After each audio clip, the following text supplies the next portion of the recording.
क्या आप बीएसएससी की तैयारी कर रहे हैं? अब फिक्र छोड़िए, दिशा एसएससी आपके लिए लाया है स्पेशल 10 प्रैक्टिस सेट सीरीज। इसमें मिलेंगे टॉप क्वालिटी क्वेश्चंस। अभी सब्सक्राइब कीजिए। नमस्कार, प्रणाम। कैसे हैं आप लोग? उम्मीद करते हैं मस्त होंगे, स्वस्थ होंगे। मैं हूं पंकज और आज हम लोग लेकर आए हैं जून मंथ 2026 के कंप्लीट करंट अफेयर्स, जिसमें हम कवर करने वाले हैं 100 से ज़्यादा न्यूज एंड 15 से ज़्यादा टॉपिक्स। ये टॉपिक्स क्या होने वाले हैं? टॉपिक्स जैसे होने वाले हमारे national news, international news, defence, science and technology, sports news, awards and honours, appointments, important days, book and others, brand ambassador, ranking and index. चलिए देखते हैं आज का हमारा पहला टॉपिक होने वाला है स्पोर्ट्स। देखते हैं इसके फर्स्ट न्यूज को। पहला न्यूज क्या होने वाला है? जून 2026 में आयोजित नॉर्वे शतरंज का प्रतिष्ठित खिताब जीतने वाले पहले भारतीय कौन बने हैं? Who has become the first Indian to win the prestigious Norway Chess 2026 title held in June 26? क्या होगा इसका आंसर? जल्दी से इसका आंसर कीजिएगा। ऑप्शन है डी गुकेश, आर प्रज्ञानंद, अर्जुन एरिगेशी या विदित गुजराती। क्या होगा इसका आंसर? तो इसका सही आंसर होगा आर प्रज्ञानंद। क्या होगा? आर प्रज्ञानंद। अब देख लेते हैं, जैसे इंटरनेशनल चेस फेडरेशन FIDE, इसकी स्थापना कब हुई थी? इसकी स्थापना कब हुई थी? इसकी जो एस्टेब्लिशमेंट हुई थी 1924 को हुआ था। कब हुआ था? 1924 को। एक मिनट, इसका स्थापना 1924 को हुआ था और इसका हेडक्वार्टर कहाँ है? हेडक्वार्टर है स्विट्जरलैंड के लुसाने में। कहाँ है? स्विट्जरलैंड के लुसाने में। चलते अगले न्यूज की ओर। अगला न्यूज हमारा होने वाला है न्यूज नंबर 2। जून 2026 में आयोजित FIH hockey women's nations cup 2026 का खिताब किस देश ने जीता है? ऑप्शन होने वाला है न्यूजीलैंड, अर्जेंटीना, भारत या नीदरलैंड। किसने जीता है? तो इसका सही आंसर होने वाला है भारत। किसने जीता है? Bharat. International hockey federation FIH, इसकी स्थापना कब हुई थी?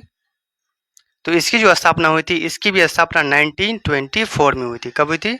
1924 में हुआ था। और इसका जो है हेडक्वार्टर कहाँ होने वाला है? इसका भी हेडक्वार्टर होने वाला है लुसाने, स्विट्जरलैंड। कहाँ होने वाला है? Lausanne, Switzerland. चलते हैं अगले न्यूज की ओर। अगला न्यूज हमारा होने वाला है जून 2026 में शुरू हुए फीफा पुरुष विश्व कप 2026 का 23वां संस्करण की मेजबानी संयुक्त रूप से कौन से 3 देश कर रहे हैं? Which three country are jointly hosting the FIFA Men's World Cup 2026 that started in June 2026? क्या होगा इसका सही आंसर? जल्दी से इसका आंसर दीजिएगा। तो ये होने वाले हैं USA, कनाडा एंड मैक्सिको। क्या होगा? USA, Canada and Mexico. सबसे पहले फीफा वर्ल्ड कप कब खेला गया था? तो ये खेला गया था 1933 में। किसके साथ, कहाँ खेला गया था? उरुग्वे में खेला गया था। और फीफा की स्थापना कब हुई थी? फीफा की जो स्थापना है 1904 में हुई थी। कब हुई थी? 1904 में। चलते अगले न्यूज की ओर। अगला न्यूज हमारा होने वाला है जून 2026 में स्विट्जरलैंड के लुसाने में आयोजित वर्ल्ड रोइंग कप में भारत के लिए पहला ऐतिहासिक स्वर्ण पदक किसने जीता है? ऑप्शन है हवलदार अक्षय और दलवीर सिंह, हवलदार लक्ष्य और हवलदार उज्जवल कुमार सिंह, सतीश कुमार और बजरंग पुनिया, दलवीर सिंह और सुखमीत सिंह। कौन जीता है? जल्दी से इसका आंसर कीजिएगा। तो इसका सही आंसर होने वाला है ऑप्शन बी, हवलदार लक्ष्य और हवलदार उज्जवल कुमार सिंह। चलते अगले न्यूज की ओर। अगला न्यूज हमारा होने वाला है न्यूज नंबर 5। एक मिनट, न्यूज क्या है? जून 2026 में भारतीय एथलेटिक्स कैलेंडर के दौरान तेजस सिरसे ने किस स्पर्धा में नया राष्ट्रीय रिकॉर्ड बनाकर कॉमनवेल्थ गेम्स 2026 क्वालिफाई कर लिया है? ऑप्शन है 100 मीटर दौड़, भाला फेंक, 110 मीटर बाधा दौड़ या लंबी कूद। क्या होगा इसका आंसर? तो इसका सही आंसर होगा ऑप्शन सी, 100 मीटर बाधा दौड़ में। एथलेटिक्स फेडरेशन ऑफ इंडिया की स्थापना कब हुई थी? AFI जो है एथलेटिक्स फेडरेशन ऑफ इंडिया, इसकी स्थापना कब हुई थी? तो इसकी स्थापना हुई थी 1946 में। कब हुई थी? 1946 में। चलते अगले न्यूज की ओर। अगला न्यूज हमारा होने वाला है न्यूज नंबर 6। न्यूज क्या है? जून 2026 में जर्मनी के सुलह में आयोजित ISSF जूनियर विश्व चैंपियनशिप में 10 metre air rifle mix team स्पर्धा में जूनियर विश्व रिकॉर्ड के साथ स्वर्ण पदक किसने जीता है? क्या होगा इसका आंसर? तो इसका सही आंसर होने वाला है ऑप्शन ए, अभिनव सौ और संभवी क्षीरसागर। कौन होने वाला है? अभिनव सौ और संभवी क्षीरसागर। चलते हैं इसके देख लेते हैं कुछ important point. International shooting sport federation ISSF इसका जो है एस्टेब्लिशमेंट कब हुआ था? तो इसकी स्थापना हुई थी 1907 में। इसका मुख्यालय कहाँ है? इसका मुख्यालय जर्मनी में। कहाँ है? जर्मनी। चलते हैं अगले न्यूज की ओर। अगला न्यूज हमारा होने वाला है न्यूज नंबर 7। न्यूज क्या है? जून 2026 में आयोजित सैफ महिला फुटबॉल चैंपियनशिप 2026 का खिताब किस देश ने बांग्लादेश को 3-1 से हराकर जीता है? ऑप्शन है नेपाल, भारत, मालदीव, श्रीलंका। क्या होगा इसका आंसर? तो इसका आंसर होने वाला है भारत। कौन होने वाला है? भारत। ये जो है Saif, south Asian football federation, इसकी फुल फॉर्म क्या है? South Asian football federation. इसकी इस्टेब्लिशमेंट कब हुई थी? तो इसकी स्थापना हुई थी 1997 में। कब हुई थी? 1997 में। एक मिनट, इसका हेडक्वार्टर कहाँ होने वाला है? इसका जो हेडक्वार्टर कहाँ होने वाला है, इसका आप लोग आंसर कमेंट में दीजिएगा। इसमें कुल कितने देश शामिल है? तो 7। कितने? 7 देश इसमें शामिल है। वो देश कौन होने वाला है? India, Bangladesh, Nepal, Pakistan, Maldives, Sri Lanka and Bhutan. चलते अगले न्यूज की ओर। अगला न्यूज हमारा होने वाला है जून 2026 से मंगोलिया के उलान बटोर में आयोजित महिला एशियाई व्यक्तिगत शतरंज चैंपियनशिप 2026 का खिताब किस भारतीय खिलाड़ी ने जीता है? Which Indian player won the Women's Asian Individual Chess Championship 2026 title held in Ulaanbaatar, Mongolia? क्या होगा इसका आंसर? ऑप्शन होने वाला है कोनेरू हम्पी, हरिका द्रोणावल्ली, सविता श्रीवास्तव या आर वैशाली। तो इसका सही आंसर होने वाला है ऑप्शन सी, सविता श्रीवास्तव। कौन होने वाला है? Savita Srivastava. First female grand master of India कौन थी? जल्दी से इसका आंसर कीजिएगा। तो वो थी विजया लक्ष्मी पंडित। चलते अगले न्यूज की ओर। अगला न्यूज हमारा होने वाला न्यूज नंबर 9। जून 2026 में जापान के काकामिगाहारा में आयोजित पुरुष अंडर 18 एशिया कप हॉकी के ये किस फाइनल में भारत ने किस देश को 4-1 से हराकर रिकॉर्ड तीसरी बार यह खिताब जीता है? किस देश को हराया है? तो इसका सही आंसर होगा जापान। किसको हराया है? जापान को हराया है। AHF एशियन हॉकी फेडरेशन, इसकी जो है स्थापना कब हुई थी? AHF एशियन हॉकी फेडरेशन, इसकी स्थापना कब हुई थी? तो ये हुई थी 1958 में। कहाँ हुई थी? 1958 में। इसका हेडक्वार्टर कहाँ है? हेडक्वार्टर है कुआलालंपुर में। कहाँ होने वाला है? कुआलालंपुर। कुआलालंपुर। चलते अपने अगले न्यूज की ओर। अगला न्यूज हमारा होने वाला है न्यूज नंबर 10। 2026 में आयोजित आधिकारिक सूचना के अनुसार ग्लासगो कॉमनवेल्थ गेम्स 2026 में भारत की 11 सदस्यीय वेट लिफ्टिंग टीम की अगुवाई कौन करेगा? ऑप्शन होने वाला है मीराबाई चानू, जेरेमी लालरिंगा, अचिता सूली या बिंदा रानी देवी। क्या होगा इसका आंसर? तो इसका सही आंसर होने वाला है ऑप्शन ए। तो अब जो हमारा अगला टॉपिक होने वाला है वो होने वाला है पॉलिटिकल न्यूज। किससे होने वाला है? पॉलिटिकल न्यूज से होने वाला है। तो देखते हैं, चलते हैं इसके क्वेश्चन की ओर देखते हैं। पहला क्वेश्चन क्या होने वाला है? Which country's parliament was dissolved ahead of schedule in June 2026 leading to official announcement of mid-term elections? जून 2026 में किस देश की संसद को समय से पहले भंग करके वहां मध्यावधि चुनाव मिड टर्म इलेक्शन कराने की आधिकारिक घोषणा की गई है? ऑप्शन है यूनाइटेड किंगडम, फ्रांस या जापान या इटली। क्या होगा इसका आंसर? तो इसका सही आंसर होने वाला है फ्रांस। क्या होने वाला है? फ्रांस। फ्रांस के पार्लियामेंट का नाम क्या होता है? अलग अलग देशों में उसके पार्लियामेंट को अलग अलग नामों से जाना जाता है। तो फ्रांस के पार्लियामेंट को किस नाम से जाना जाता है? तो ये जाना जाता है नेशनल असेंबली के नाम से। किससे? नेशनल असेंबली के नाम से जाना जाता है। चलते अपने अगले न्यूज की ओर। अगला न्यूज हमारा होने वाला है जून 2026 में राष्ट्रीय राजनीतिक में चर्चा में रहे केंद्र शासित प्रदेश जम्मू कश्मीर में विधानसभा क्षेत्र में पुनर्निर्धारण के लिए जिम्मेदार निकाय कौन है? Which body is responsible for the redrawing of assembly constitution in the UT of Jammu and Kashmir which remained in the political news in June 2026? क्या होगा इसका आंसर? ऑप्शन होने वाला भारत का चुनाव आयोग, नीति आयोग, परिसीमन आयोग या कानून और न्याय मंत्रालय। जल्दी से इसका आंसर दीजिएगा। ये होने वाला है परिसीमन आयोग, डिलिमिशन कमीशन। क्या होने वाला है? डिलिमिशन कमीशन। चलते अगले न्यूज की ओर। अगला न्यूज हमारा होने वाला है जून 2026 में इटली के अपुलिया में आयोजित 52वें 7 शिखर सम्मेलन 52nd G7 समिट में भारत का प्रतिनिधित्व किसने किया है? ऑप्शन होने वाला है द्रौपदी मुर्मू, एस जयशंकर, नरेंद्र मोदी, राजनाथ सिंह। जल्दी से इसका आंसर दीजिएगा। क्या होने वाला है?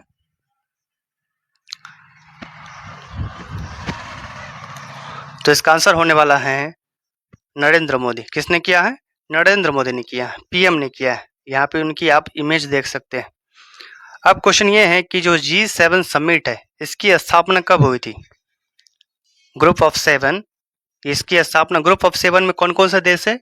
तो ये देश है USA, UK, France, Germany, Italy, Canada और जापान। क्या होने वाला है? एक बार लिख देते हैं। यूएसए, यूके, फ्रांस के बाद हो गया जर्मनी, जर्मनी के बाद हो गया इटली, इटली के बाद हो गया कनाडा और एक हो गया हमारा जापान। क्या हो गया? जापान। अब क्वेश्चन ये है कि ये जो G7 है इसकी एस्टैब्लिशमेंट कब हुई थी? कब इसको स्थापित किया गया था? तो ये किया गया था 1975 में। कब किया गया था?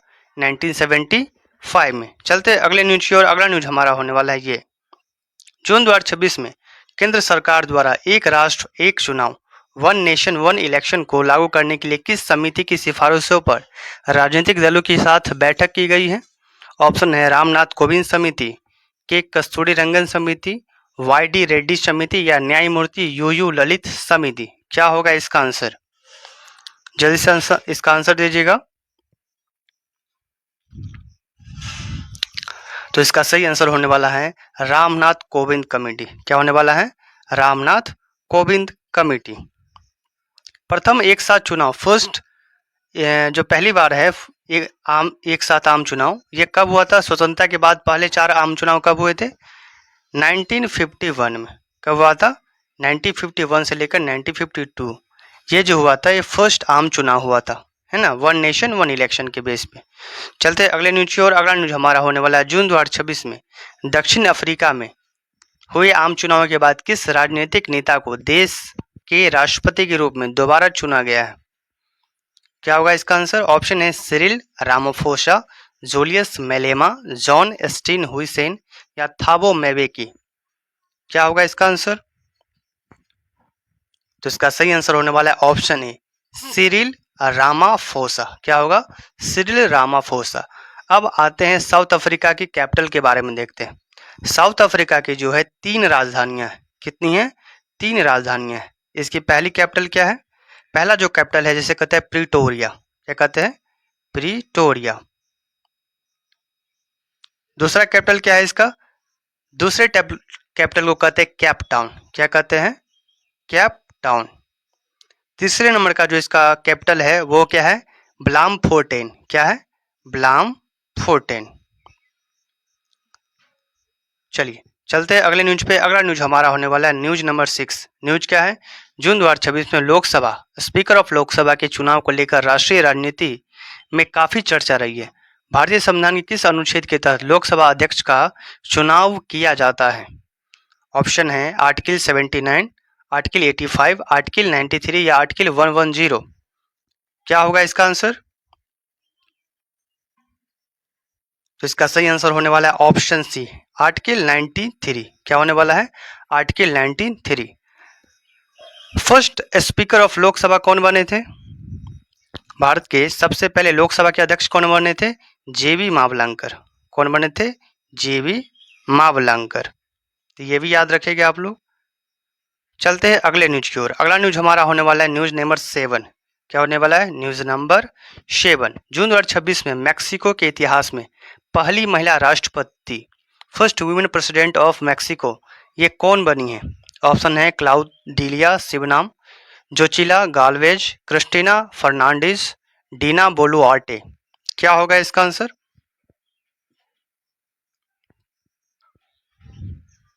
तो इसका सही आंसर होने वाला है ऑप्शन ए। क्या होगा? Option A, Claudia Sheinbaum. चलते अगले न्यूज की ओर। अगला न्यूज होने वाला है हमारा जून 2026 में मुख्य चुनाव आयुक्त सीईसी द्वारा दी गई जानकारी के अनुसार भारत में हाल ही में संपन्न हुए आम चुनावों में कुल कितने मतदाताओं ने भाग लेकर एक नया वैश्विक रिकॉर्ड बनाया है, वर्ल्ड रिकॉर्ड बनाया है भारत ने? क्या होगा इसका आंसर? कितने मतदाताओं ने भाग लिया है? ऑप्शन है 54 करोड़, 64.2 करोड़, 75 करोड़ या 81.5 करोड़। क्या होगा इसका सही आंसर? तो इसका सही आंसर होने वाला है 64.2 करोड़। 64.2 करोड़ मतदाताओं ने भाग लिया और ये वर्ल्ड में सबसे ज्यादा मतदान करने वाले देश कौन बन गया है? भारत बन गया। चलिए देख लेते हैं चुनाव आयोग की स्थापना, establishment of election commission. Election commission की इसकी स्थापना कब हुई थी? ये हुई थी 25 जनवरी 1950 को हुआ था। कब हुई था? 25 जनवरी 1950 को। पहले चुनाव आयुक्त कौन थे? फर्स्ट चुनाव आयुक्त कौन थे? सुकुमार सेन थे। कौन थे? सुकुमार सेन। सुकुमार सेन थे। अभी के कौन है? अभी फिलहाल के चुनाव आयुक्त कौन है? ज्ञानेश कुमार। कौन होने वाले हैं? ज्ञानेश कुमार। तो ये आप लोग ये भी याद रखिएगा। चलते हम अपने अगले न्यूज की ओर। अगला न्यूज हमारा होने वाला है न्यूज नंबर 9। न्यूज क्या है?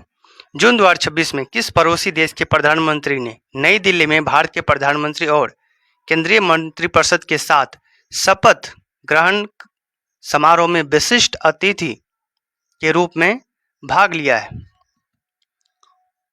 ऑप्शन है शेख हसीना बांग्लादेश, केपी शर्मा ओली नेपाल के, दिनेश गुणवर्धने श्रीलंका के या सैरिंग तोबगे भूटान के।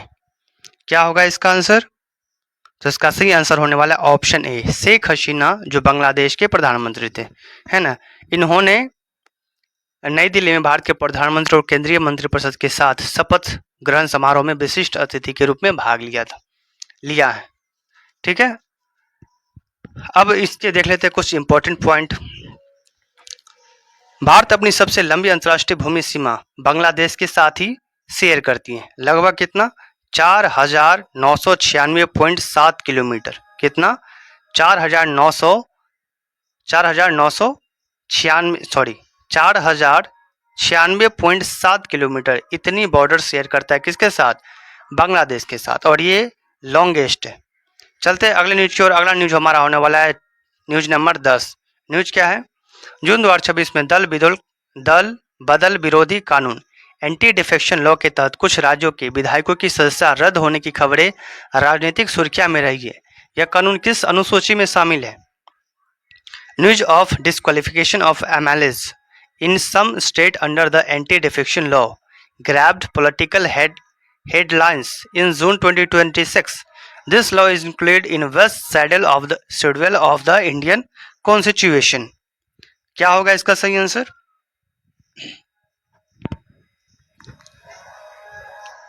कब हुआ था? ये हुआ था 10वीं अनुसूची में। कब हुआ था? 10th शेड्यूल में हुआ था। और ये 10th शेड्यूल कब आया था? ये आया था 52वें नंबर के संविधान संशोधन अधिनियम के तहत। ये कब आया था? 1985 में आया था। कब आया था? 1985 में आया था। चलते अगले न्यूज। चलिए देखते हैं पहले न्यूज को। पहला न्यूज क्या है? जून 26 में रक्षा अनुसंधान और विकास संगठन DRDO ने किस द्वीप से लंबी दूरी की मारक क्षमता वाले land attack cruise missile LRLCM का सफल उड़ान परीक्षण किया है? ऑप्शन है श्रीहरिकोटा द्वीप, डॉक्टर APJ अब्दुल कलाम द्वीप, पंबन द्वीप या नील द्वीप। क्या होगा इसका सही आंसर? तो इसका सही आंसर होने वाला है डॉक्टर APJ अब्दुल कलाम द्वीप। कहां से होने वाला है? Doctor APJ Abdul Kalam island से होने वाला है। इसका पुराना नाम क्या था? इसका पुराना नाम था व्हीलर आइलैंड। क्या नाम था? Wheeler island. और इसका नाम कब चेंज कर दिया गया? व्हीलर आइलैंड से इसका नाम कब बदल करके doctor APJ Abdul Kalam island कर दिया गया? तो ये किया गया 2015 में। कब किया गया? 2015 में। चलिए चलते अगले न्यूज की ओर।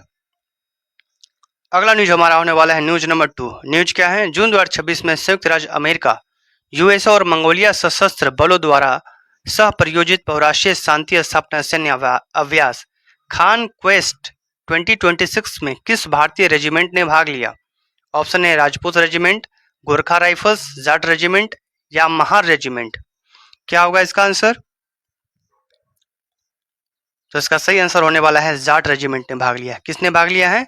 जाट रेजिमेंट ने भाग लिया है। चलते अगले न्यूज की ओर। अगला न्यूज हमारा होने वाला है जून 2026 में भारतीय सेना और भारतीय वायुसेना ने संयुक्त रूप से सुखोई 30 MKI लड़ाकू विमान से किस नई पीढ़ी की एंटी रेडिएशन मिसाइल का सफल परीक्षण किया है? क्या होगा इसका सही आंसर? जल्दी से इसका आंसर दीजिएगा। तो इसका सही आंसर होने वाला है ऑप्शन ए। क्या होने वाला है? Option A Rudram 2। क्या होने वाला है? रुद्रम 2। यह जो मिसाइल है, यह मिसाइलें दुश्मन के रडार, संचार प्रणालियों और रेडियो फ्रिक्वेंसी स्रोत को ट्रैक करके उन्हें नष्ट करने के लिए डिजाइन की गई है। सुखोई लड़ाकू विमान के बारे में हम जान लेते हैं। सुखोई 30 MKI भारत की एक प्रमुख बहुउद्देशीय लड़ाकू विमान है जो मूल रूप से रूस द्वारा विकसित किया गया था। किसके द्वारा? रूस के द्वारा। रसिया के हेल्प से क्या बनाया गया था? सुखोई 30 MKI बनाया गया था। ठीक है।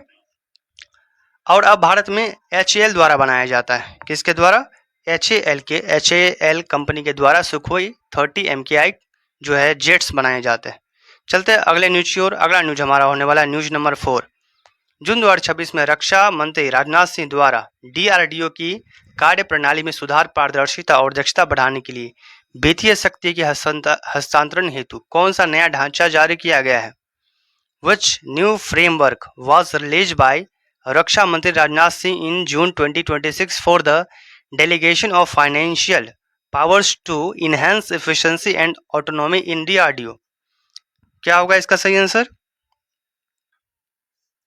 तो इसका सही आंसर होने वाला है ऑप्शन ए DFP 2026। क्या होगा? DFP 2026 होगा इसका आंसर। अब देख लेते हैं DRDO की स्थापना कब हुई थी। तो इसकी जो स्थापना है DRDO की, यह हुआ था 1958 में। कब हुआ था? 1958 में। और इसका हेड क्वार्टर कहाँ होने वाला है? तो इसका जो हेड क्वार्टर होने वाला है वो होने वाला है न्यू दिल्ली में। कहाँ होगा? न्यू दिल्ली में। चलते अगले न्यूज की ओर। अगला न्यूज हमारा होने वाला है न्यूज नंबर 5।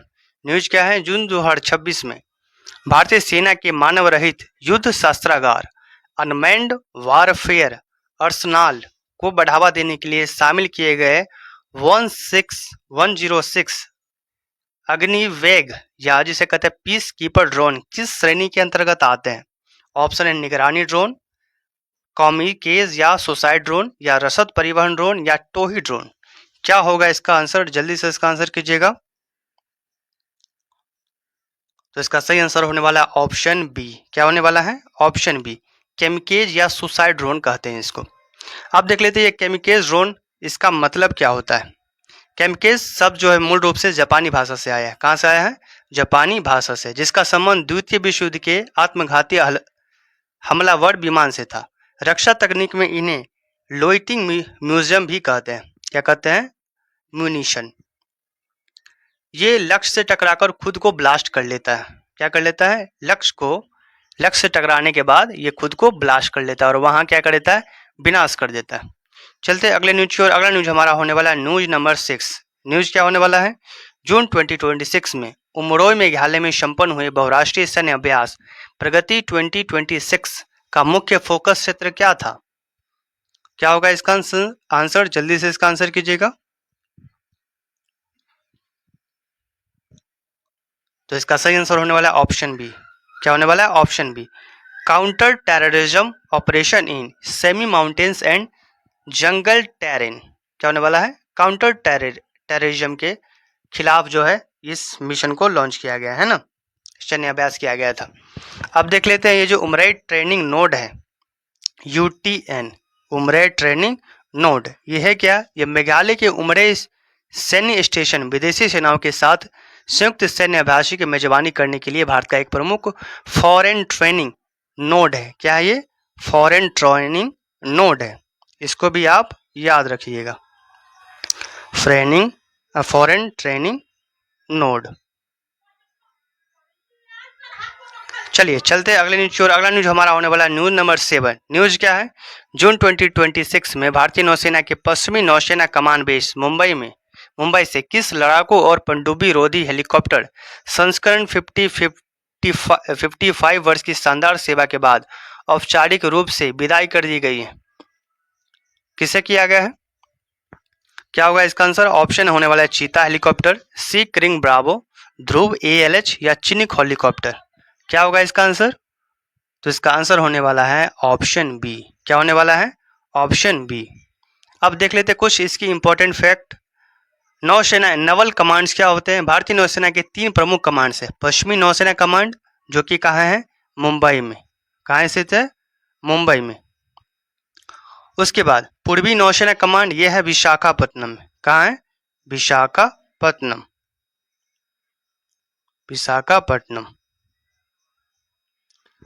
उसके बाद तीसरी कहाँ है?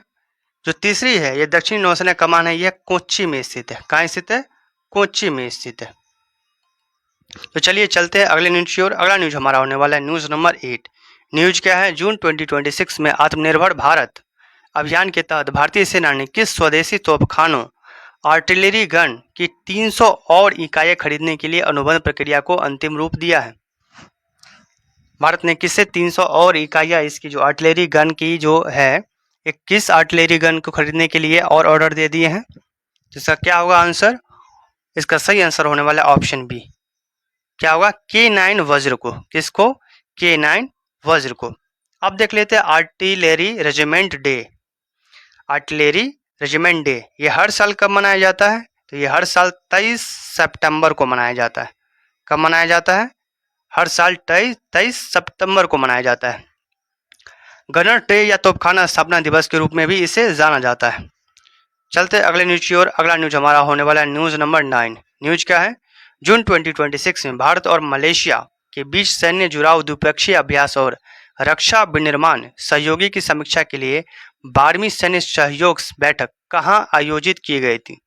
Where was the 12th military cooperation meeting held between India and Malaysia in June 2026 review bilateral exercise and defense manufacture cooperation? क्या होगा इसका आंसर? तो इसका सही आंसर होने वाला है नई दिल्ली में। कहाँ आयोजित हुआ था? नई दिल्ली में। भारत और मलेशिया की सेनाओं के बीच कौन सा एक्सरसाइज किया जाता है? तो ये किया जाता है हरिमऊ। क्या किया जाता है? हरिमऊ। ठीक है। मलेशिया की करेंसी पूछ लिया जाए तो क्या है?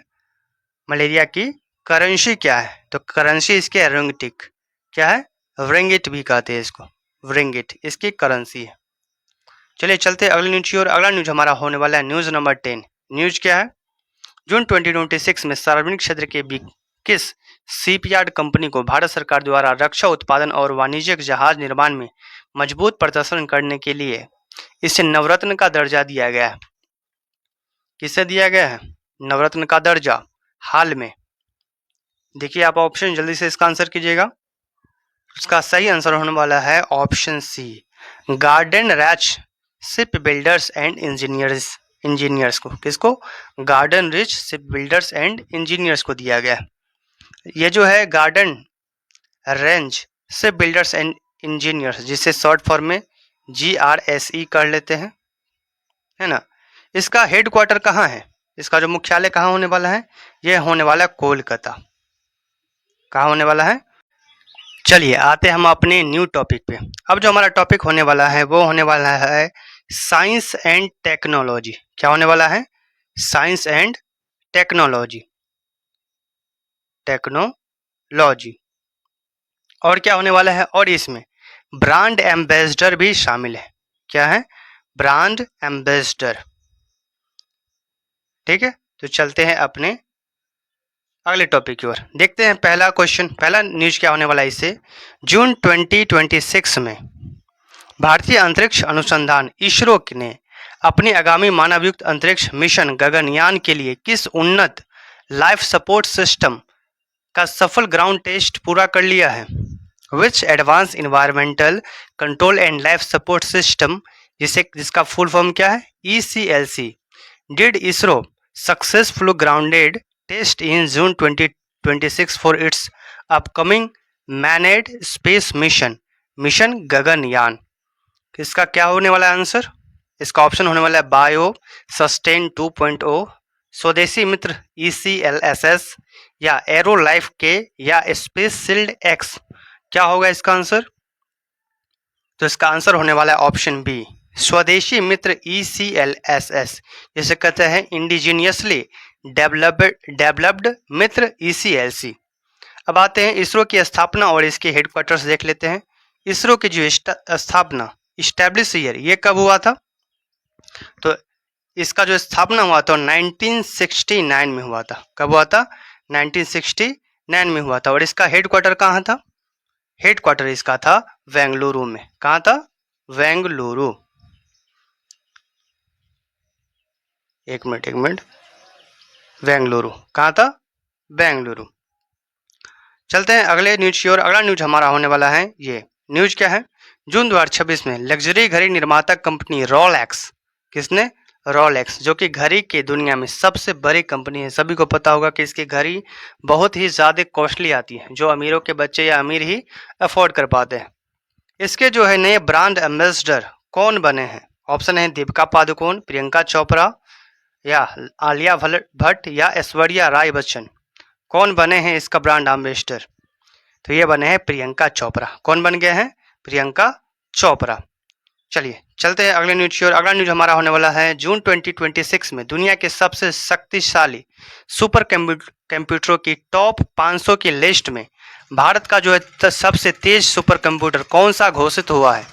ऑप्शन है Fugaku Japan, frontier America, aurora America, या एरावत भारत। सॉरी, भारत का नहीं, विश्व का सबसे तेज कंप्यूटर कौन सा घोषित हुआ है? तो इसका सही आंसर क्या होने वाला है? जल्दी से इसका आंसर कीजिएगा। इसका सही आंसर होने वाला है औरोरा अमेरिका। क्या होने वाला? औरोरा को जो अमेरिका है, ये दुनिया के सबसे शक्तिशाली सुपर कंप्यूटर की टॉप 500 सूची जारी की गई है। इसमें विश्व के सबसे तेज कंप्यूटर में विश्व का सबसे तेज कंप्यूटर इसको घोषित किया गया। अब देख लेते हैं भारत का पहला सुपर कंप्यूटर देख लेते हैं। इंडिया का कौन था सुपर कंप्यूटर? तो भारत का जो पहला सुपर कंप्यूटर स्वदेशी था वो था परम 8000। क्या था? परम 8000।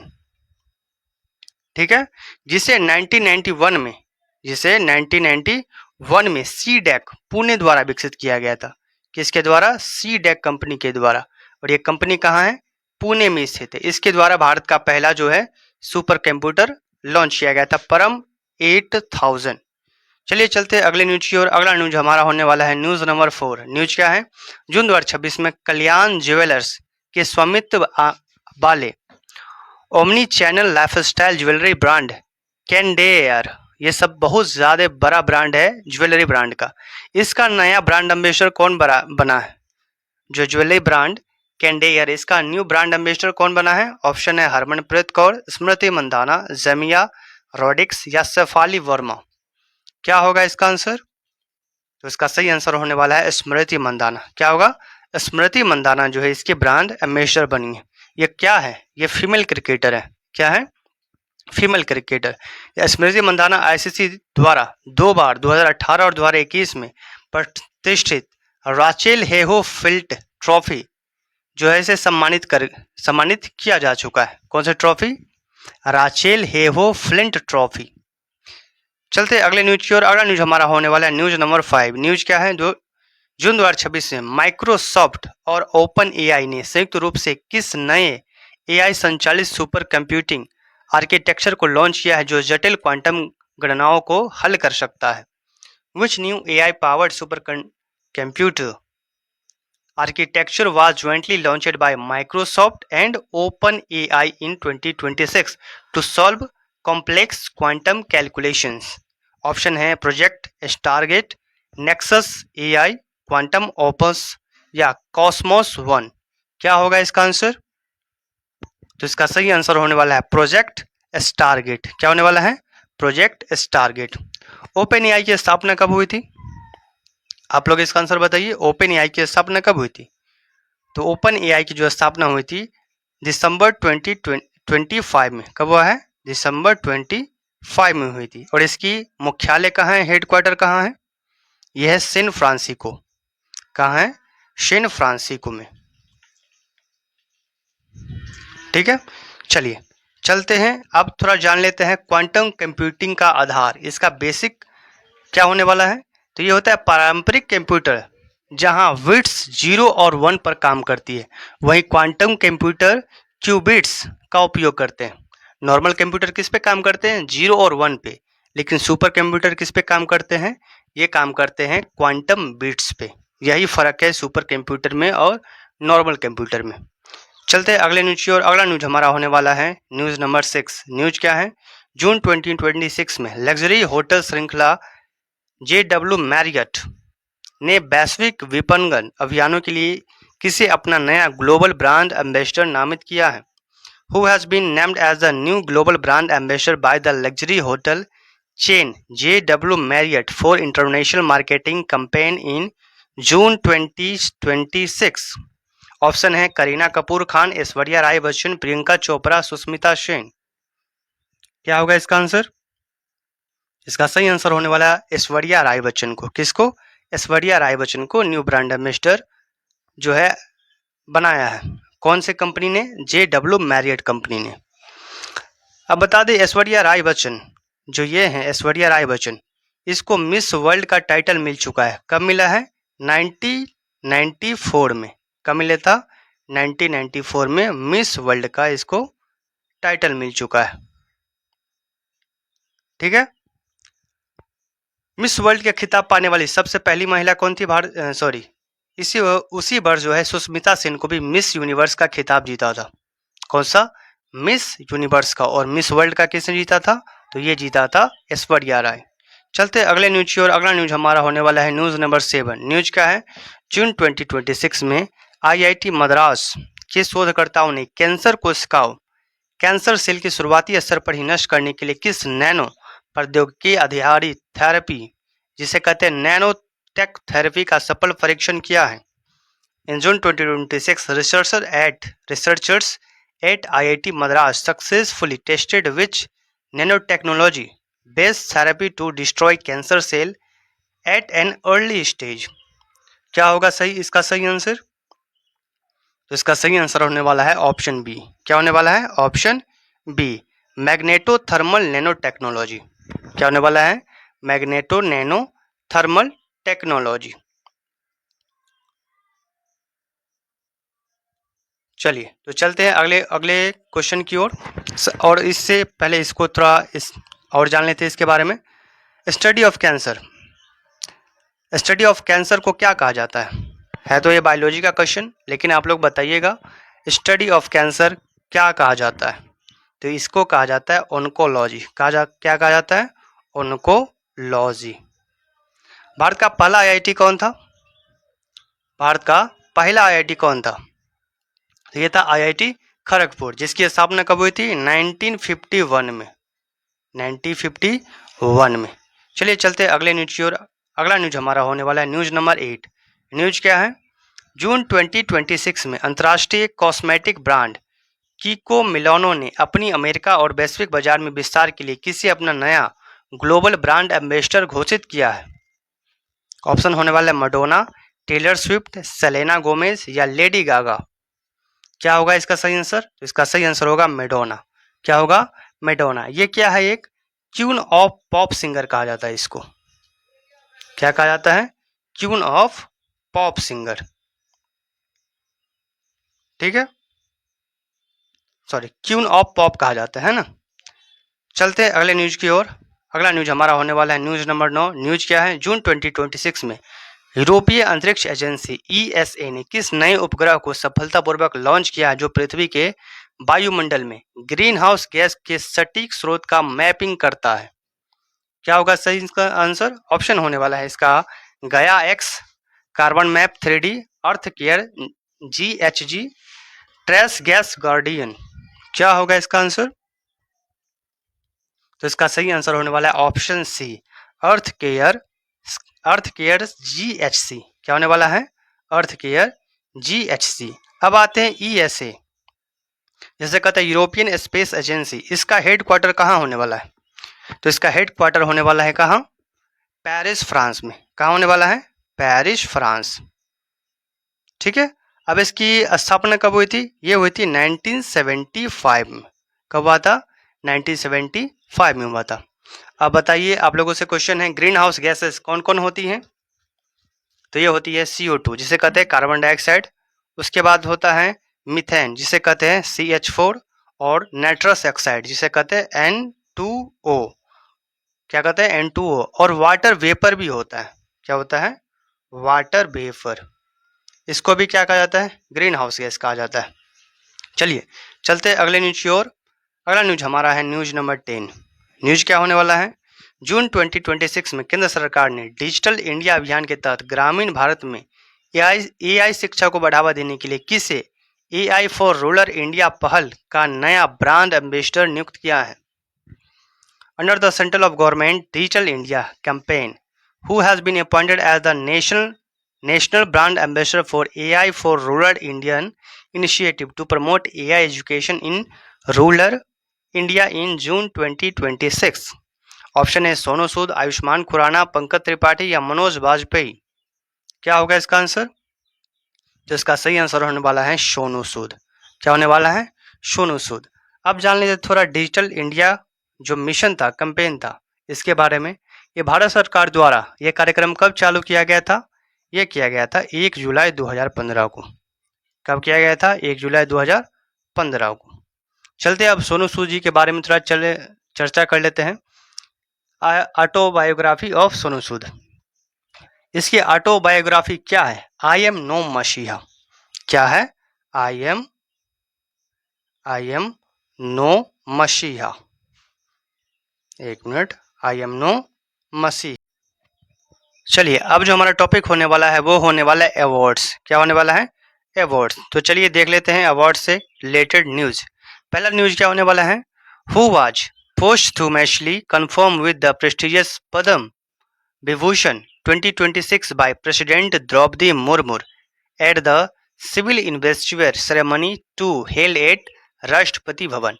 बढ़ने के बाद इनमें से किसको राष्ट्रपति के द्वारा पद्म विभूषण अवार्ड से सम्मानित करने का प्रस्ताव दिया गया है? ऑप्शन है पीयूष पांडे को, धर्मेंद्र सिंह देवल को, शिबू सोरेन को या टीटी जगन्नाथ को। क्या होगा इसका सही आंसर? तो इसका सही आंसर होगा धर्मेंद्र सिंह देवल को दिया गया है। किसको? धर्मेंद्र सिंह देवल को। चलिए इसके कुछ इंपॉर्टेंट फैक्ट देख लेते हैं। जैसे ये जो अवार्ड है कितने श्रेणी में दिया जाता है? कितने कैटेगरी में? 3 कैटेगरी में ये पद्म अवार्ड दिए जाता है। इसकी कैटेगरी क्या है ये देख लेते हैं। जैसा पहला कैटेगरी को कहते हैं पद्म विभूषण। क्या कहते हैं? पद्म विभूषण। दूसरा जो इसका कैटेगरी का अवार्ड है उसे कहते हैं पद्म भूषण। क्या कहते हैं? पद्म भूषण।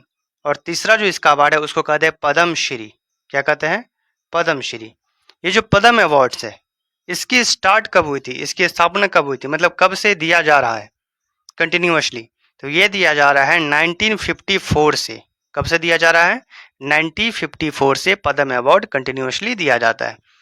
अब बात करते हैं ये कब दिया जाता है। ये दिया जाता है रिपब्लिक डे पे। कब दिया जाता है? रिपब्लिक डे पे दिया जाता है। ये भी याद रखिएगा।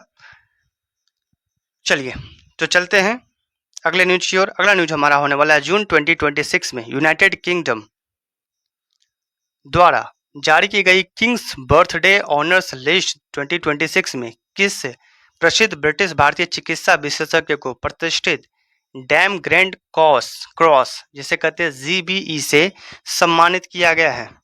Which famous British Indian medical expert was honored with the prestigious Dam Grand Cross in the King's Birthday Honors List 2026 released in June 2026? क्या होगा इसका सही आंसर?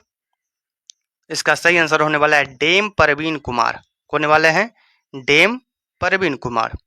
चलिए इसके कुछ इंपॉर्टेंट फैक्ट देख लेते हैं। जो है नाइट या डैम ग्रेस क्रॉस ब्रिटिश सम्मान प्रणाली की सर्वोच्च स्तर के खिताबों में से एक है। ये नाइट को ही क्या कहा जाता है? डेम, नाइट या डेम, है ना। ये जो ब्रिटिश का ये सबसे प्रतिष्ठित खिताबों में से एक है, जो कि चिकित्सा विज्ञान या सार्वजनिक सेवा के क्षेत्र में दिया जाता है। अब आप लोग बताइएगा कि यूके, यूनाइटेड किंगडम, इसकी कैपिटल कहाँ होती है? यूनाइटेड किंगडम की कैपिटल कहाँ है? जल्दी से इसका आंसर कीजिएगा। तो ये है लंदन में। कहाँ है? लंदन में। ठीक है। इसकी आधिकारिक मुद्रा क्या है? तो ये है पाउंड स्टर्लिंग। क्या होने वाला है? पाउंड स्टर्लिंग, पाउंड नहीं, सिर्फ पाउंड स्टर्लिंग। चलिए चलते अपने अगले न्यूज की ओर। अगला न्यूज हमारा होने वाला है न्यूज नंबर 3। न्यूज क्या है? जून 2026 में राष्ट्रपति भवन में प्रदान किया गया पद्म पुरस्कारों के दौरान कोटक महिंद्रा बैंक के संस्थापक को पद्म भूषण 2026 से नवाजा गया। उसका नाम क्या था? कोटक महिंद्रा बैंक के संस्थापक, फाउंडर का नाम क्या था? ऑप्शन है अशोक खाड़े, उदय कोटला, उदय कोटक या सत्यनारायण नुवाल। क्या होगा इसका आंसर? तो इसका सही आंसर होगा उदय कोटक। क्या होने वाला है? उदय कोटक। ये जो भारत रत्न क्या है, आप लोग इसका आंसर कीजिएगा। भारत का जो हाईएस्ट सिविलियन अवार्ड क्या होने वाला है? ये होता है भारत रत्न। क्या होता है? भारत रत्न। चलिए चलते अगले न्यूज की ओर। अगला न्यूज हमारा होने वाला है न्यूज नंबर 4। न्यूज क्या है? जून 2026 में संयुक्त राष्ट्र यूनाइटेड नेशन ने खाद्य और कृषि संगठन FAO, ठीक है, जिसे कहते हैं फूड एंड एग्रीकल्चर ऑर्गेनाइजेशन, द्वारा कृषि और खाद्य सुरक्षा के क्षेत्र में वैश्विक नेतृत्व के लिए किस भारतीय व्यक्ति को सर्वोच्च सम्मान एग्रीकोला मेडल से सम्मानित किया गया है? ये किस आदमी को मिला है एग्रीकोला मेडल?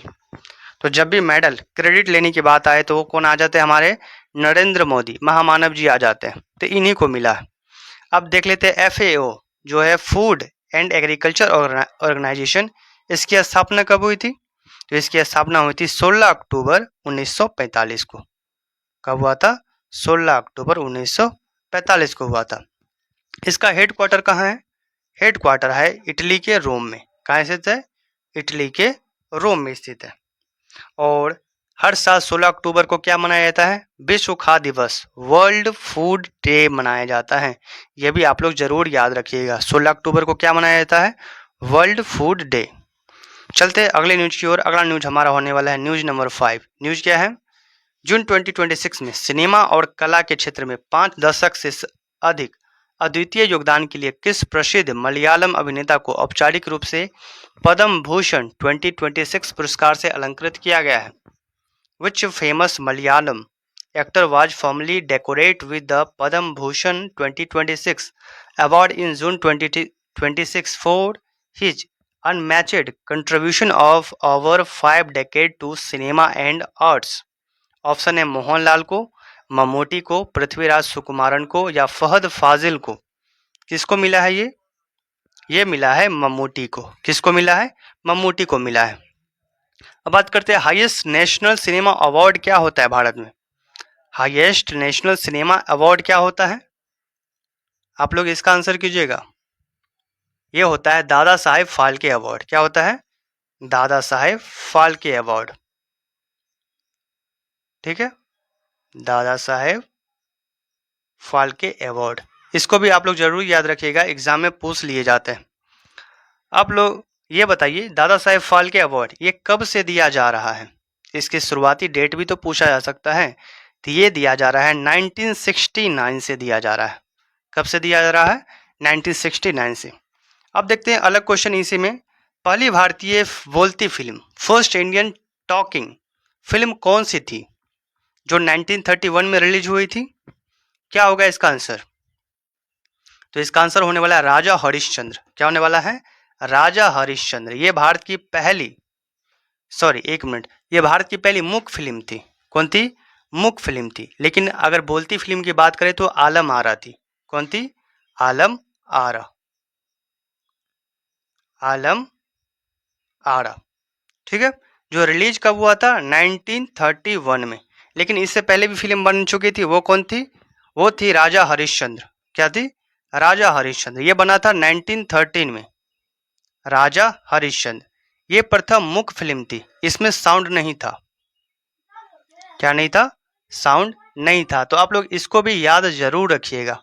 ये क्या थी? मुख्य फिल्म थी, मुख्य फिल्म। चलिए चलते हैं अपने अगले न्यूज की ओर। अगला न्यूज हमारा होने वाला है न्यूज नंबर 6। न्यूज क्या है?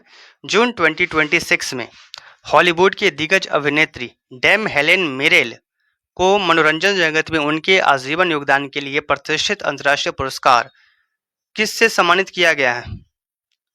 जल्दी से इसका आंसर कीजिएगा। क्या होने वाला है इसका आंसर? तो इसका आंसर होने वाला है सेसिल बी डेमिल पुरस्कार। कौन सा पुरस्कार मिला है इसको? सेसिल बी डेमिल पुरस्कार। यह पुरस्कार गोल्डन ग्लोब अवार्ड्स के तहत दिया जाने वाला एक मानद लाइफ टाइम अचीवमेंट पुरस्कार है। इसकी शुरुआत कब हुई थी? 1952 से दिया जा रहा है। कब से दिया जा रहा है? 1952 से। अब बात करते हैं ऑस्कर पुरस्कार की शुरुआत कब से हुई थी? ऑस्कर अवार्ड इसकी शुरुआत कब से हुई थी? तो ऑस्कर अवार्ड की जो शुरुआत हुई थी ये हुआ था 1929 से। कब हुआ था? 1929 से। ये सेसिल बी डेमिल पुरस्कार से पहले से दिया जाता है। और ये ऑस्कर पुरस्कार किस जगत में दिया जाता है? ये वैश्विक सिनेमा के जगत में दिया जाता है। चलिए चलते हैं अगले न्यूज की ओर। अगला न्यूज हमारा होने वाला है न्यूज नंबर 7। न्यूज क्या है? जून 2026 में घोषित आधिकारिक सूची के अनुसार खेल के क्षेत्र में विशिष्ट योगदान के लिए किस भारतीय महिला एथलीट क्रिकेटर को पद्म श्री 2026 से सम्मानित किया गया है? ऑप्शन है स्मृति मंधाना, हरमनप्रीत कौर भुल्लर, शेफाली वर्मा या मिताली राज। क्या होगा इसका आंसर? तो इसका आंसर होगा ऑप्शन बी, हरमनप्रीत कौर भुल्लर को इसे क्या मिला है? पद्मश्री अवार्ड मिला है। अब चलते हैं कुछ अलग अवार्ड्स के बारे में देख लेते हैं। जैसे मेजर ध्यानचंद खेल रत्न पुरस्कार, ये कैसा अवार्ड है? इसकी शुरुआत कब हुई थी और इसमें कितने पैसे दिए जाते हैं? मेजर ध्यानचंद, ठीक है, Dhyanchand award.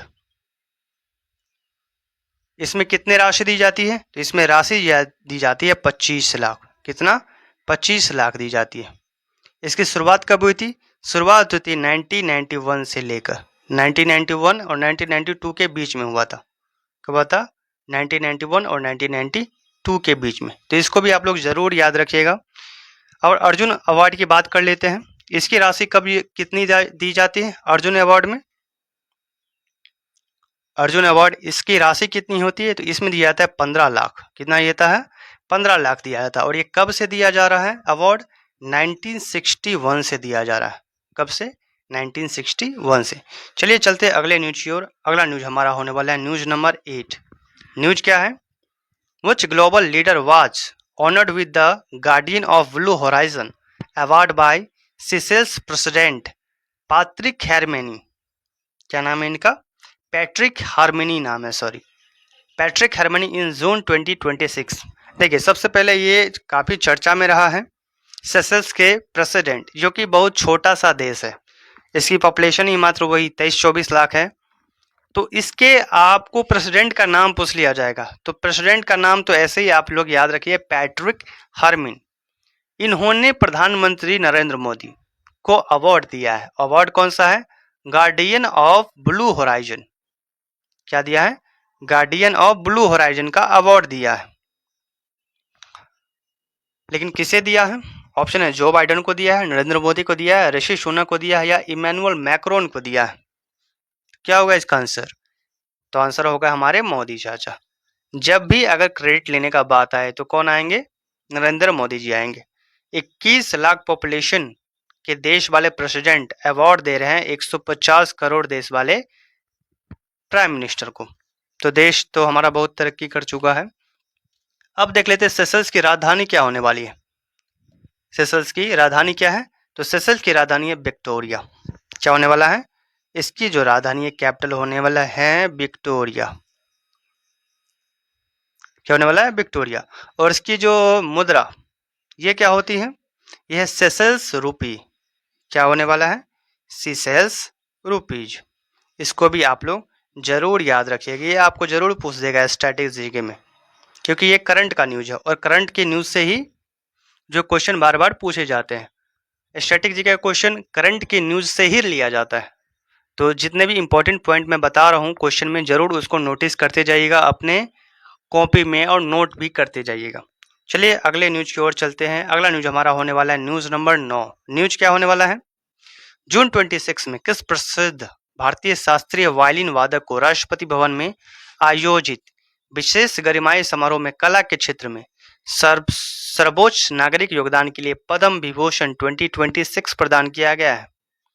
Which famous Indian classical violinist was presented with the Padma Vibhushan 2026 for the highest civilian contribution in the field of art and ceremony?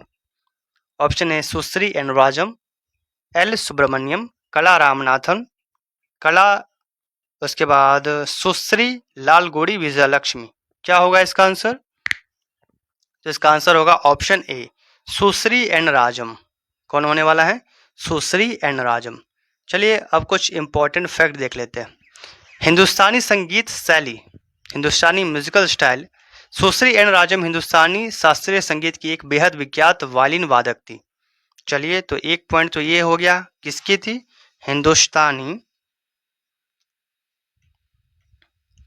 Hindustani music style. तो क्वेश्चन ये भी आ सकता है कि जो अवार्ड मिला है सुश्री एन राजम को, ये किस म्यूजिक स्टाइल से संबंधित है? तो हिंदुस्तानी म्यूजिक स्टाइल से। ठीक है, ये वायलिन बजाते थे। क्या बजाते थे? वायलिन बजाते थे। ये भी आप लोग अवार्ड जरूर याद रखिएगा। अवार्ड तो याद रखना ही है, लेकिन ये कौन से इंस्ट्रूमेंट बजाते थे वो। अब चलते हैं कुछ अलग देख लेते हैं, जैसे संगीत नाटक अकादमी, इसकी स्थापना कब हुई थी? संगीत नाटक अकादमी, इसकी स्थापना कब हुई थी? ये हुई थी 1953 में। कब हुई थी? 1953 में। इसके अकॉर्डिंग क्लासिकल डांस की संख्या कितनी होती है? 9। कितनी होती है? 9। इन्होंने 6 को 9वां माना है और 6 को जोड़ लिया है, लेकिन अगर बात करें इंडियन कल्चर के हिसाब से वो सिर्फ 8 ही मानती है, लेकिन ये जो है संगीत नाटक अकादमी 9 मानती है। इसकी स्थापना कब हुई थी? 1953 में। और इसका हेड क्वार्टर कहाँ है? न्यू दिल्ली में। कहाँ है? न्यू दिल्ली। तो ये भी जरूर आप लोग याद रखिएगा। एक मिनट, न्यू दिल्ली में इसका हेड क्वार्टर। तो चलिए चलते हैं अगले न्यूज की ओर। अगला न्यूज हमारा होने वाला है न्यूज नंबर 10 और इस टॉपिक का आखिरी न्यूज होने वाला है। न्यूज क्या होने वाला है? जून 2026 में भारतीय साहित्य और शिक्षा, लिटरेचर एंड एजुकेशन के क्षेत्र में अद्वितीय योगदान के लिए किस केरल के वयोवृद्ध शिक्षाविद को पद्म विभूषण 2026 से सम्मानित किया गया है? क्या होगा इसका आंसर? इसका आंसर होगा श्री पी नारायण को। किसको दिया गया है? श्री पी नारायण को दिया गया। अब देख लेते हैं ज्ञानपीठ पुरस्कार के बारे में। ये तो साहित्य लिटरेचर अवार्ड था, ज्ञानपीठ पुरस्कार है। इसकी जो है स्थापना कब से हुई थी और ये कब से दी जाती है? ज्ञानपीठ अवार्ड कब से दी जाती है? तो ये दिया जाता है 1961 में इसकी स्थापना हुई थी। और ये दिया जाता है कब से? 1965 से दिया जाता है। स्थापना 1961 में, लेकिन दिया जाता है 1965 से। पहले व्यक्ति कौन थे जिसे ज्ञानपीठ पुरस्कार मिला था? ये थे मलयालम के लेखक शंकर कुरूप। किसको मिला था? शंकर कुरूप को। तो आप लोग ये भी जरूर। चलिए अब जो हमारा टॉपिक होने वाला है वो होने वाला है appointments and books and authors. क्या होने वाला है? एक मिनट। अपॉइंटमेंट्स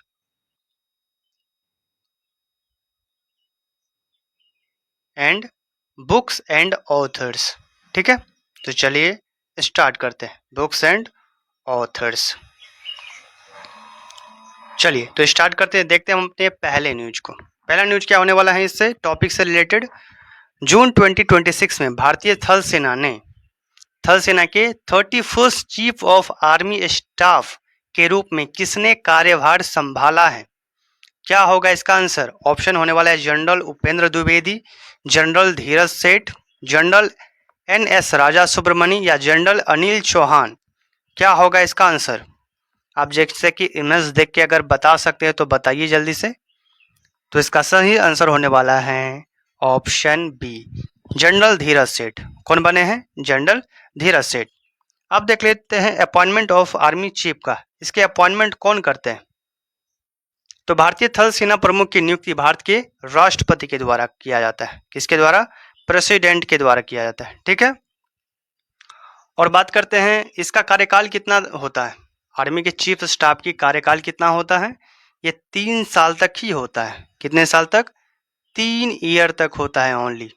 या अगर आप 62 की एज पूरा कर चुके हैं तो भी आपको उससे पहले रिटायर्ड होना पड़ेगा। मान लो आप 61 की उम्र में बने हैं, चीफ ऑफ आर्मी स्टाफ बन गए, आप 61-62 में आपको 2 साल ही होगा, लेकिन तीसरे साल आपका कब कंटिन्यू होगा?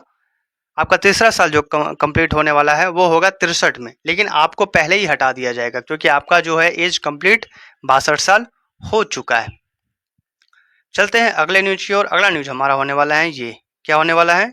जून 2026 में ऐतिहासिक पृष्ठभूमि पर आधारित बहुचर्चित पुस्तक लैंड के लेखक कौन है? तो क्वेश्चन सीधे से, लैंड के ऑथर्स कौन है? ऑप्शन है एन.पी. सेट, मैगी ओ फॉरेल, डोबराह लेवी, वैलेरी पैरिन। क्या होगा इसका आंसर? लैंड जो बुक है इसको किसने लिखा है? इसके ऑथर्स कौन होंगे? ऑथर्स इसके कौन होंगे? जल्दी से इसका आंसर कीजिएगा। तो इसका सही आंसर होने वाला ऑप्शन बी। क्या होगा? मैगी, वो वाला मैगी नहीं, ये है अलग मैगी, मैगी ओ फॉरेल। कौन होंगे? मैगी ओ फॉरेल। चलिए चलते हैं अगले न्यूज की ओर। अगला न्यूज हमारा होने वाला है न्यूज नंबर 3। न्यूज क्या होने वाला है? न्यूज है जून 2026 में भारत सरकार द्वारा केंद्रीय प्रत्यक्ष बोर्ड, जिसे कहते हैं सीबीडीटी, क्या कहते हैं? सीबीडीटी, इनका फुल फॉर्म क्या है? Central board of taxes. क्या होता है? Central board of taxes. इसके जो अध्यक्ष थे उसका कार्यकाल बढ़ा दिया गया 6 महीने के लिए। तो ये व्यक्ति कौन थे? खुशनसीब व्यक्ति जिसका कार्यकाल 6 महीने के लिए बढ़ा दिया गया है। ऑप्शन है रवि अग्रवाल, विवेक चतुर्वेदी, नितिन गुप्ता, संजय मल्होत्रा। तो उस खुशनसीब का यहाँ पे सुंदर सा तस्वीर लगा हुआ है, आप देखकर बता सकते हैं क्या होगा इसका आंसर। इसका आंसर होगा रवि अग्रवाल। क्या होने वाला है? रवि अग्रवाल। अब ये इसका काम क्या करता है? सीबीडीटी का काम क्या है? ये भारत में प्रत्यक्ष कर जैसे इनकम टैक्स की नीतियां बनाने वाला सर्वोच्च निकाय है जो केंद्रीय राजस्व बोर्ड अधिनियम 1963 के तहत काम करता है। किस अधिनियम के तहत? 1963 अधिनियम के तहत यह कार्य करता है। ठीक है, चलिए चलते हैं अगले न्यूज की ओर। अगला न्यूज हमारा होने वाला है न्यूज नंबर 4। न्यूज क्या है? जून 2026 में कला प्रेम और कलाकारों के बीच द्वंद्व को दर्शाती चर्चित पुस्तक कॉन्ट्रोपोस्टो किसने लिखी है? Who has author of book Contrapposto? Option है Andrew Sean Greer, Dave Eggers, Sam Altman या खालिद हुसैनी। क्या होगा इसका आंसर? तो इसका सही आंसर होने वाला है ऑप्शन बी। क्या होने वाला है? Option B, Dave Eggers. ये जो लिखे हैं पुस्तक कॉन्ट्रोपोस्टो लिखा है। क्या लिखा है? कॉन्ट्रोपोस्टो। अब आते हैं कुछ इससे रिलेटेड अलग अवार्ड्स देख लेते हैं, जैसे बुकर अवार्ड देख लेते हैं। ठीक है, इसकी शुरुआत कब हुई थी? बुकर अवार्ड की बात करें तो इसकी शुरुआत कब हुई थी? तो इसकी जो शुरुआत हुई थी ये हुई थी 1969 में हुई थी। कब हुई थी? 1969 में। और सबसे पहले जो बुकर प्राइज ये किसको मिला था? इसका आंसर आप लोग कीजिएगा कमेंट बॉक्स में। पहले भारतीय कौन थे बुकर प्राइज जीतने वाले? जो 97 में जीते थे, उनका नाम क्या था? क्या था नाम? जल्दी इसका आंसर कीजिएगा। वो थे अरुंधति रॉय। क्या थी? अरुंधति रॉय। ठीक है, अरुंधति रॉय। इसने कब जीता था बुकर प्राइज? ये जीता था 1997 में। कब जीता था? 1997 में जीता था। और किस लिए जीता था? इसका उपन्यास था। इसका उपन्यास क्या था? God of A small thing, the God of A small things के लिए इसको दिया गया था, बुकर अवार्ड दिया गया था। तो चलिए, ये भी होता है बुक से रिलेटेड अवार्ड है, इसलिए हम यहाँ पे देख लेते हैं। चलिए चलते हैं अगले न्यूज की ओर। अगला न्यूज हमारा होने वाला है न्यूज नंबर 5। न्यूज क्या होने वाला है? जून 2026 में किस देश के शीर्ष खुफिया एजेंसी इंटेलिजेंस ब्यूरो का नया निदेशक घोषित किया गया है? किसे किया गया है? आईबी का नया निदेशक, डायरेक्टर किससे घोषित किया गया? जल्दी से इसका आंसर कीजिएगा। ये दिख रहे हैं आपको, महान व्यक्ति यही व्यक्ति है। ऑप्शन क्या है? महेश दीक्षित, पराग जैन, ज्ञानेंद्र प्रताप सिंह या प्रवीर रंजन। क्या होगा इसका आंसर?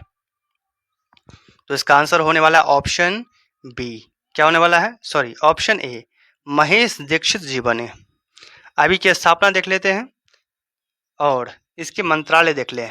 इंटेलिजेंस, सबसे पहले आईबी का फुल फॉर्म क्या होता है? इंटेलिजेंस ब्यूरो, है ना। ये भारत की आंतरिक खुफिया एजेंसी है, जिसे दुनिया की सबसे पुरानी खुफिया एजेंसी में से एक माना जाता है।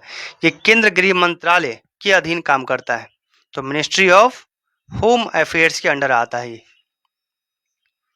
ठीक है, मिनिस्ट्री ऑफ होम अफेयर्स। ये भी आप लोग याद रखिएगा, कभी कभी इसका मंत्रालय पूछ लिया जाता है, ठीक है। अब इससे रिलेटेड एक और खुफिया एजेंसी की बात करते हैं, रॉ। क्या बात करते हैं? रॉ की। रॉ का फुल फॉर्म आप लोग कमेंट बॉक्स में जरूर इसका फुल फॉर्म बताइएगा। अब देखते हैं रॉ के बारे में। इसकी जो स्थापना हुई थी, ये कब हुई थी? 1968 में। कब हुई थी? 1968 में। भारत की बाहरी खुफिया agency research and analysis wing, इसका फुल फॉर्म है रिसर्च एंड एनालिसिस विंग। यह स्थापना हुई थी 1968 में। भारत चीन 1962 और भारत पाकिस्तान 1965 युद्ध के बाद खुफिया तंत्र को मजबूत करने के लिए यह जो है अपनाया गया था। रॉ जो है इस संस्था को बनाया गया था। किस युद्ध के बाद? चीन और पाकिस्तान के युद्ध के बाद बनाया गया था। इसका मुख्यालय कहाँ है? हेडक्वार्टर की बात करें तो इसका हेडक्वार्टर होगा दिल्ली। कहाँ होगा? दिल्ली होगा इसका हेडक्वार्टर। चलिए चलते हैं अगले न्यूज की ओर। अगला न्यूज हमारा होने वाला है न्यूज नंबर 6। न्यूज नंबर 6 क्या है? पाठकों के बीच काफी चर्चित रही पारिवारिक भावना पर आधारित नई पुस्तक व्हिसलर के लेखक कौन है? व्हिसलर के लेखक कौन है? ये रही व्हिसलर पुस्तक, नॉवल। इसके लेखक कौन है? इसका सही आंसर होगा ऑप्शन बी। क्या होगा? Option B, Ann Patchett. कौन है? Ann Patchett. चलिए कुछ इंपॉर्टेंट फैक्ट देख लेते हैं, जैसे पुलित्जर अवार्ड। कौन सा अवार्ड? पुलित्जर अवार्ड देख लेते हैं। पुलित्जर अवार्ड जो है, ये पुरस्कार संयुक्त राज्य अमेरिका में समाचार पत्र पत्रकारिता या साहित्य और संगीत रचना में उत्कृष्टता के लिए दिया जाता है। और ये कब से दिया जाता है? इसकी शुरुआत कब से हुई थी? 1917 से। कब से? 1917 से। चलिए चलते हैं अगले न्यूज की ओर। अगला न्यूज हमारा होने वाला है न्यूज नंबर 7। न्यूज क्या है? संयुक्त राष्ट्र महासभा UNGCA, United nation general assembly के 81वें सत्र के अध्यक्ष के रूप में किसे चुना गया है? क्या होगा इसका सही आंसर? तो इसका सही आंसर होगा खलीलुर रहमान को, जो कि कहाँ के हैं? बांग्लादेश के। कहाँ का है? बांग्लादेश का। अब देख लेते हैं जो यूनाइटेड नेशन जनरल असेंबली है, इसमें कुल कितने मेंबर हैं? इसमें कुल कितने सदस्य देश हैं? क्या होगा इसका आंसर? तो इसमें कुल सदस्य देश है 193। कितने देश है? 193। चलिए चलते हैं अगले न्यूज की ओर। अगला न्यूज हमारा होने वाला है न्यूज नंबर 8। न्यूज क्या होने वाला है? वरिष्ठ अधिवक्ता तुषार मेहता को केंद्र सरकार द्वारा किस पद पर पुनः 3 वर्षों के लिए नियुक्त किया गया? Senior advocate Tushar Mehta has been reappointed to which post by the central government for free 3-year term starting July 2026। क्या होगा इसका आंसर? आंसर होगा ऑप्शन बी, भारत के सॉलिसिटर जनरल के रूप में। किसके? भारत के सॉलिसिटर जनरल के रूप में। रोल ऑफ सॉलिसिटर जनरल, इसका काम क्या होता है वो भी देख लेते थोड़ा। सॉलिसिटर जनरल का वर्क क्या होता है? तो ये भारत के महान न्यायवादी, जिसे कहते हैं अटॉर्नी जनरल, के बाद देश का दूसरा सबसे बड़ा कानून मंत्री होता है। तो क्या होता है? सेकेंड सबसे बड़ा होता है कानून मंत्री,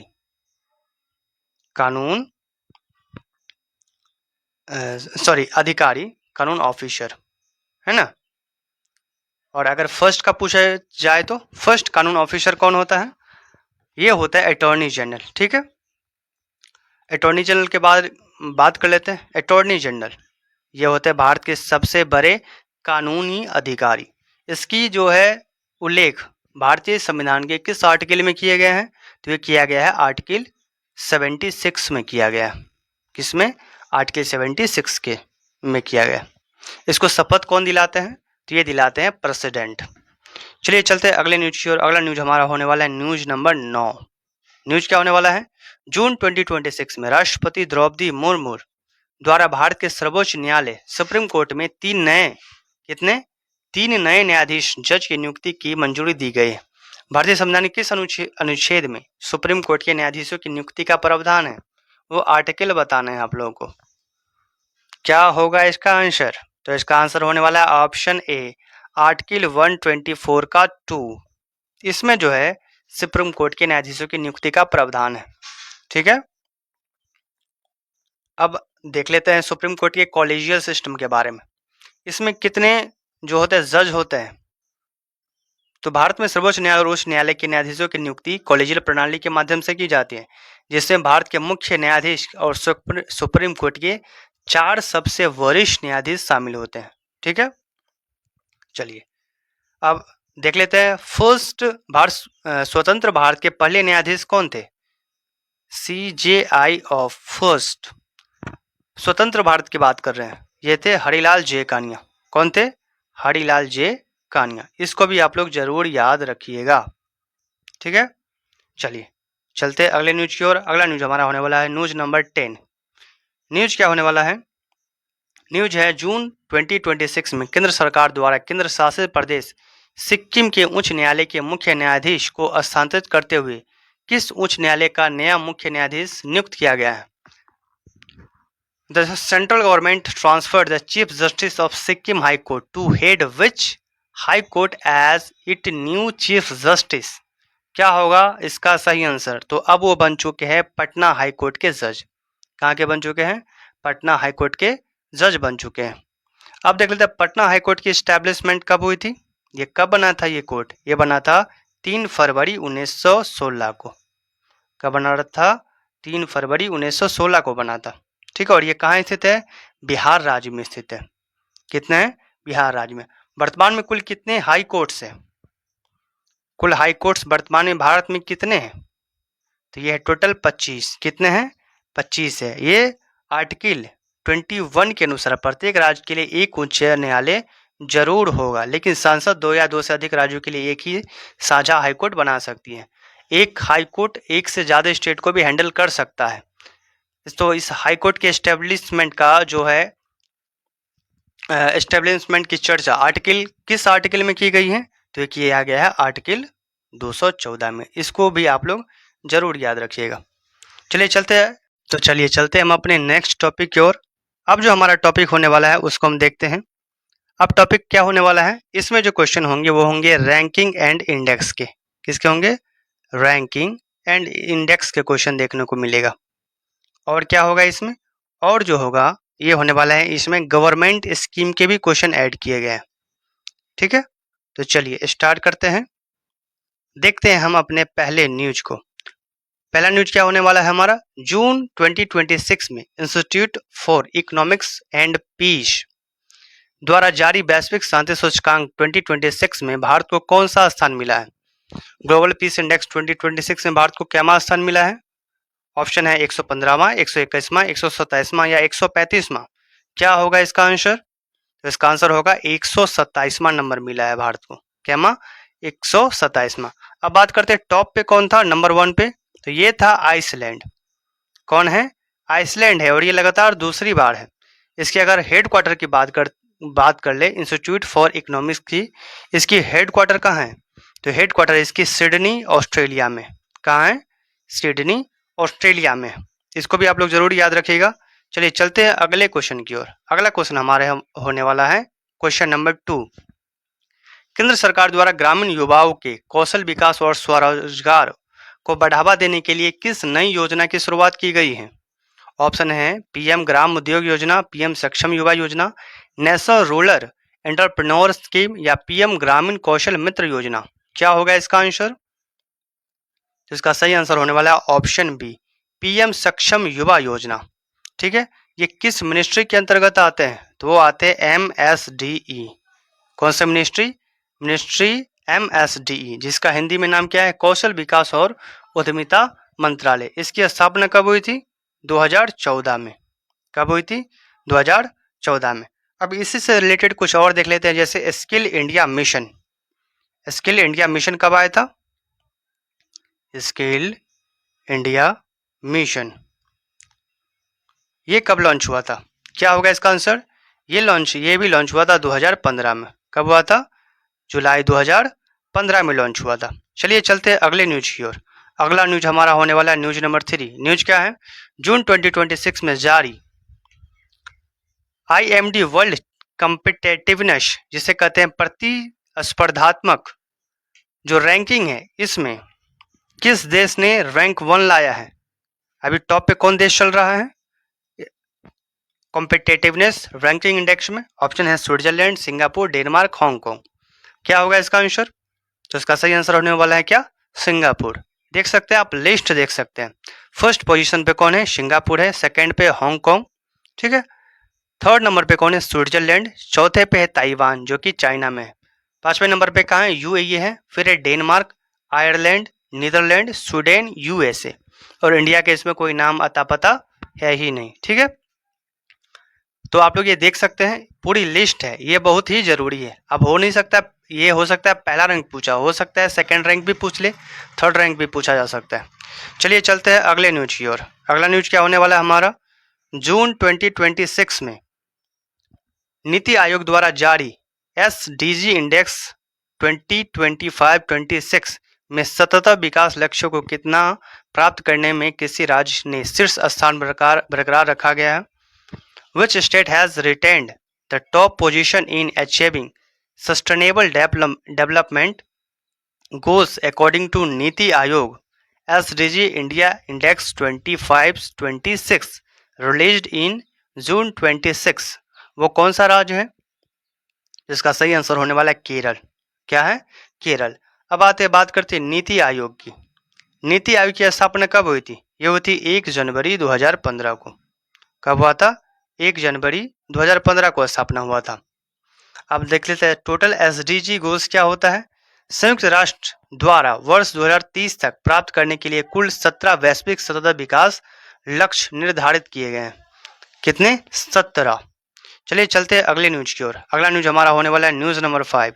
न्यूज है जून 2026 में केंद्रीय आवास और शहरी मामलों के मंत्रालय अमृत 2.0 योजना के तहत छोटे शहरों में जल संरक्षण के लिए किस उप योजना की घोषणा की गई है? ऑप्शन है जल जीवन अमृत, अमृत जल सुरक्षा पहल, या स्वच्छ नीर योजना, या नगर जल शक्ति अभियान। क्या होगा इसका आंसर? तो इसका आंसर होगा ऑप्शन बी, अमृत जल सुरक्षा पहल। आप देख लेते हैं अमृत 2.0 के बारे में देख लेते हैं, ये क्या योजना है।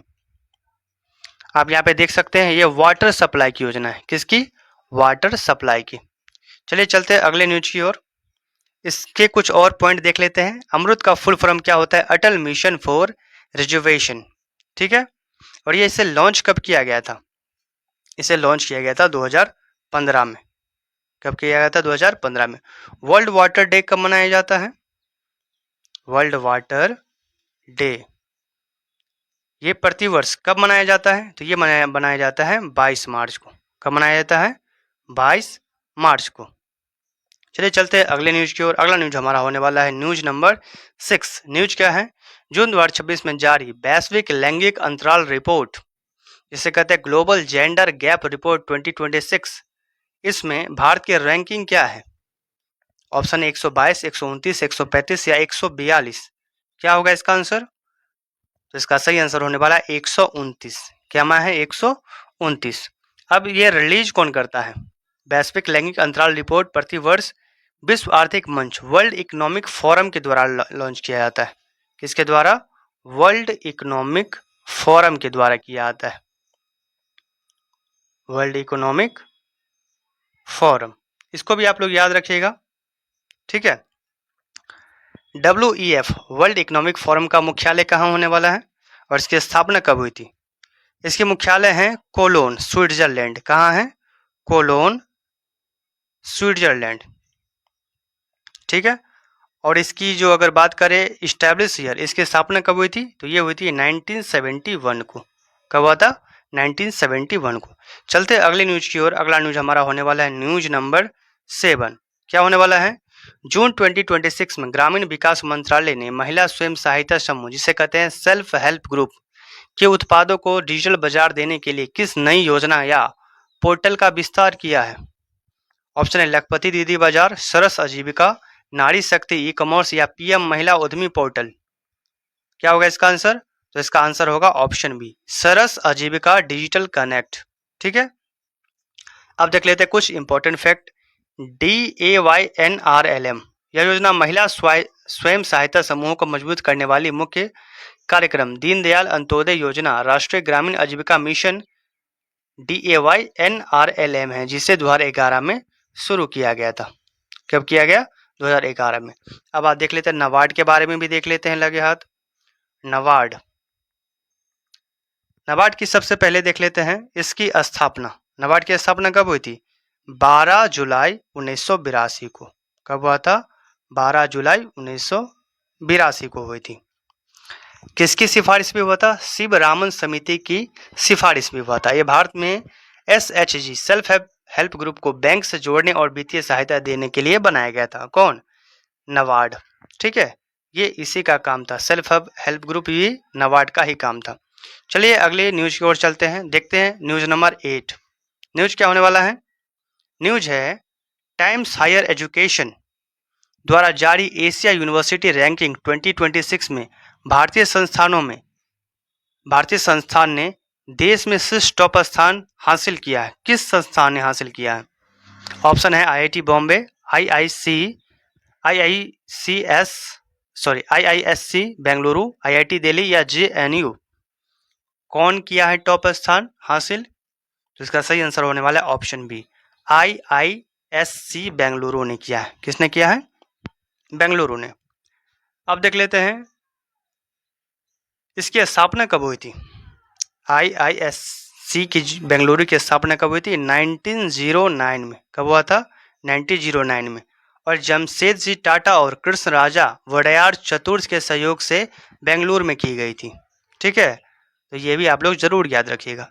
चलते हैं अगले न्यूज की ओर। अगला न्यूज हमारा होने वाला है ये, जून 2026 में कृषि और किसान कल्याण मंत्रालय ने छोटे व सीमांत किसानों की आधुनिक कृषि ड्रोन तक आसान पहुंच देने के लिए किस नई सब्सिडी योजना को मंजूरी दी है?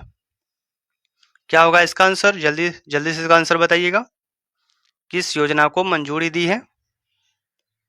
ऑप्शन है PM किसान ड्रोन योजना, नमो ड्रोन दीदी, फेज 2, कृषि ड्रोन प्रोत्साहन योजना या ड्रोन आधारित कृषि तकनीक मिशन। क्या होगा इसका आंसर? तो इसका आंसर होगा ऑप्शन बी, नमो ड्रोन दीदी फेज 2। ठीक है, अब देख लेते हैं कुछ इसके फैक्ट। PM किसान के बारे में देख लेते हैं। क्या देख लेते हैं? PM किसान देख लेते हैं। यह छोटे और सीमांत किसानों को वित्तीय सहायता देने वाली एक केंद्रीय योजना की शुरुआत हुई थी। और इसकी शुरुआत कब हुई थी? 2019 में हुई थी। इसमें किसानों को कितनी 6,000 की राशि दी जाती है। कितने हजार की? 6,000 की हेल्प में राशि दी जाती है। ठीक है, अब ड्रोन रेगुलेशन की बात कर लेते हैं। भारत में ड्रोन के नागरिकों उपयोग और नियमों को नागरिक उड्डयन मंत्रालय, जिसे कहते हैं DGCA, द्वारा विनियमित किया जाता है। चलते हैं अगले न्यूज की ओर। अगला न्यूज हमारा होने वाला है न्यूज नंबर 10। न्यूज क्या है? जून 2026 में पर्यावरण, वन और जलवायु परिवर्तन मंत्रालय द्वारा जारी state of India's environment report 2026 के अनुसार भारत के किस राज्य में सर्वाधिक हरित आवरण, जिसे कहते हैं फॉरेस्ट ग्रीन कवर, किस राज्य में सबसे ज्यादा दर्ज किया गया है? तो इसका सही आंसर होने वाला है आंध्र प्रदेश में। चलिए, ये होने वाला है हमारा अंतिम टॉपिक। ये टॉपिक क्या है? मिसलेनियस। इसमें क्या क्या कवर होगा? कवर होगा इंपॉर्टेंट डेज, उसके बाद इकोनॉमिक एंड बैंकिंग, उसके बाद देश, उसके बाद देखेंगे इसमें फेमस पर्सनालिटीज। तो ये 4 टॉपिक इसमें कवर होंगे। चलिए देखते हैं इसके फर्स्ट न्यूज को। पहला न्यूज क्या होने वाला है? प्रत्येक वर्ष 29 जून को PC महालनोबिस की जयंती पर राष्ट्रीय सांख्यिकी दिवस, जिसे कहते हैं नेशनल स्टैटिक्स डे, मनाया जाता है। वे भारत के किस पंचवर्षीय योजना के प्रमुख वास्तुकार आर्किटेक्ट थे? किस 5 ईयर प्लान को PC महालनोबिस मॉडल के नाम से जाना जाता है? तो सही आंसर होगा द्वितीय को, सेकेंड 5 ईयर प्लान को जाना जाता है। अब बात करते हैं ISI की। ISI क्या है? Indian statistical institute. इसकी स्थापना किसने किया था? तो ये किया था पीसी महालनोबिस ने ही किया था। किसने किया था? पीसी महालनोबिस ने। PCM लिख देता हूं। कब किया था? 1931 में। कहाँ किया था? कोलकाता में किया था। कहाँ किया था? कोलकाता में। तो जरूर याद रखिएगा। अब इसको फादर ऑफ इंडियन स्टैटिक्स भी कहा जाता है। तो क्वेश्चन ये भी याद रखिएगा कि जो है इंडियन स्टैटिकल्स इंस्टीट्यूट के फादर कौन है? तो पीसी महालनोबिस जी है। ठीक है, चलिए चलते हैं अपने अगले न्यूज की ओर। अगला न्यूज हमारा होने वाला है ये। न्यूज क्या है? वित्त मंत्रालय द्वारा जारी आधिकारिक आंकड़ों के अनुसार जून 2026 में भारत का सकल माल और सेवा कर जो ग्रॉस जीएसटी है, इसका संग्रह रिकॉर्ड 13.9% की वृद्धि के साथ कितने लाख करोड़ रुपए पर पहुंच गया है? अब कितना हो चुका है? तो इसका सही आंसर है ऑप्शन डी, 195 लाख करोड़ पे पहुंच चुका है। कहाँ पहुंच चुका है? 1.94 लाख करोड़ पे। ठीक है, अब बात करते हैं जीएसटी की। बात कर लेते हैं। ये जीएसटी है, इसकी स्टैब्लिशमेंट कब हुई थी? स्टैब्लिशमेंट हुई थी 2017 में। किस अधिनियम के तहत? अधिनियम 2016 के तहत किया गया था। ठीक है, और बात करते हैं अनुच्छेद कौन सा था? तो आर्टिकल जो था इसमें 279A के तहत। किसके तहत? 279A के तहत किया गया था। चलते अगले न्यूज की ओर। अगला न्यूज हमारा होने वाला ये न्यूज नंबर 3। जून 2026 में फ्रांस के पेरिस में आयोजित फाइनेंशियल एक्शन टास्क फोर्स जिसे कहते हैं FATE की पूर्ण बैठक के दौरान किस पड़ोसी देश की उसकी मनी लॉन्ड्रिंग विरोधी कमियों के कारण पुनः ग्रे लिस्ट में बनाए रखने का निर्णय लिया गया है?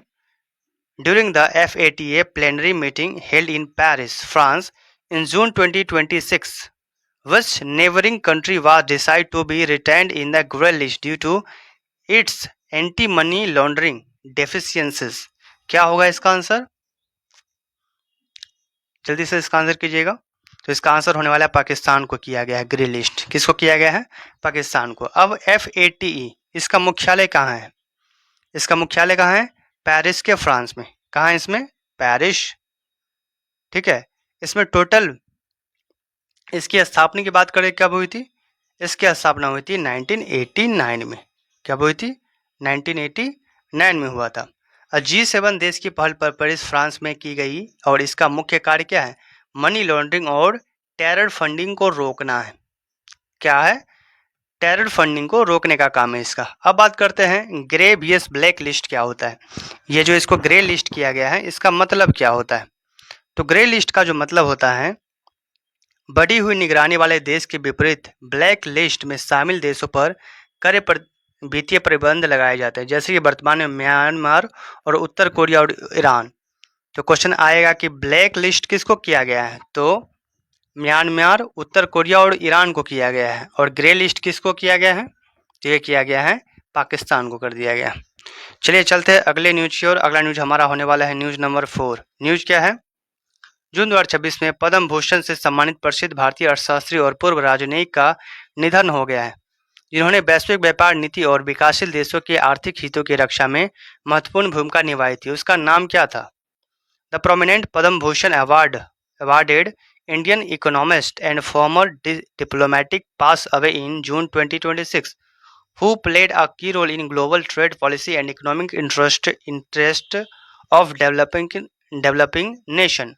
What is his name? उनका नाम क्या था? तो उनका नाम था प्रोफेसर दीपक नैयर। क्या नाम था? प्रोफेसर दीपक नैयर। उसका एकेडमिक रोल देख लेते हैं। प्रोफेसर दीपक नैयर दिल्ली विश्वविद्यालय के कुलपति और केंद्र सरकार के मुख्य आर्थिक सलाहकार के रूप में कार्य कर चुका है। ठीक है, तो ये वाइस चांसलर थे। क्या थे? Vice chancellor. कहाँ के थे? दिल्ली यूनिवर्सिटी के, DU के थे। ठीक है, अब आर्थिक सलाहकार की भूमिका देख लेते हैं।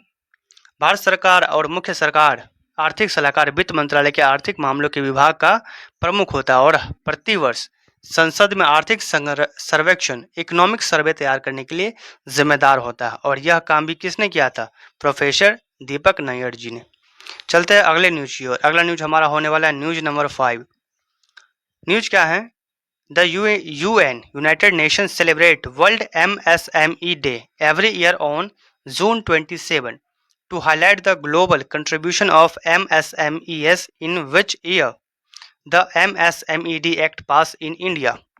संयुक्त राष्ट्र द्वारा सूक्ष्म लघु और मध्यम उद्योगों के वैश्विक योगदान को रेखांकित करने के लिए हर साल 27 जून को कब 27 जून को MSME दिवस मनाया जाता है। भारत में इसे किस वर्ष किस अधिनियम से पारित किया गया था? क्या होगा इसका आंसर? तो इसका आंसर होगा ऑप्शन बी, वर्ष 2006 में। कब किया गया था? वर्ष 2006 में। ठीक है, अब बात करते हैं MSME। यह वर्ष 2020 से लागू नियमों के अनुसार माइक्रो उद्यम वे के जिनका निवेश 1 करोड़ तक और टर्नओवर 5 करोड़ तक है। ठीक है, उसके लिए अब बात करते हैं रोल ऑफ सिडबी। सिडबी क्या है? सिडबी जो है ये क्षेत्र की वित्तीय सहायता देने वाले प्रमुख बैंक सिडबी है, जिसकी स्थापना कब हुई थी? इसकी 2 अप्रैल 1990 को हुआ था। 2 अप्रैल 1990 को सिडबी बैंक की स्थापना हुई थी। इसका मुख्यालय कहाँ है? इसका मुख्यालय होने वाला है लखनऊ। ठीक है, चलते हैं अगले न्यूज की ओर। अगला न्यूज हमारा होने वाला है न्यूज नंबर 6। न्यूज क्या है? जून 2026 में भारतीय रिजर्व बैंक RBI द्वारा जारी साप्ताहिक आंकड़ों के अनुसार भारत का विदेशी मुद्रा भंडार फॉरेन एक्सचेंज रिजर्व एक मजबूत उछाल के साथ किस ऐतिहासिक स्तर के करीब पहुंच चुका है? इसका सही आंसर होगा ऑप्शन सी, $672 बिलियन के करीब। कहां पहुंच चुका है?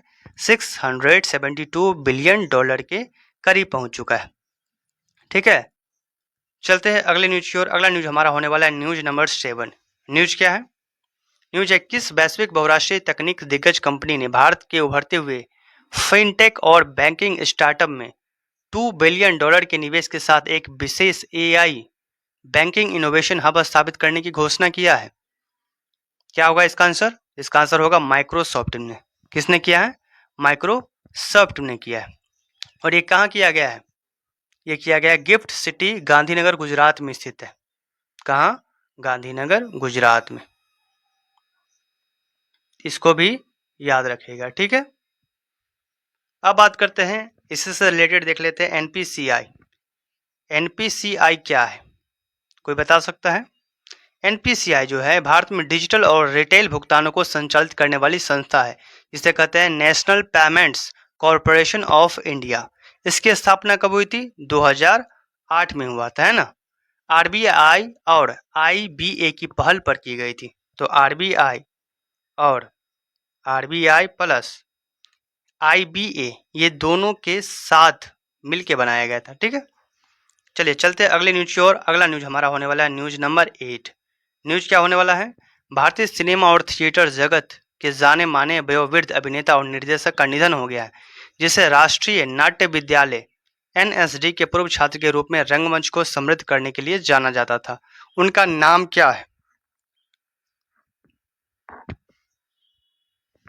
The well known Wharton actor and director of Indian cinema and theatre passed away in June 2026, who was known for enriching the stage as an alumnus of Nation School of Drama. What is his name? उनका नाम क्या था? उनका नाम था रंजन उतेकर। क्या नाम था? रंजन उतेकर। अब बात करें NSD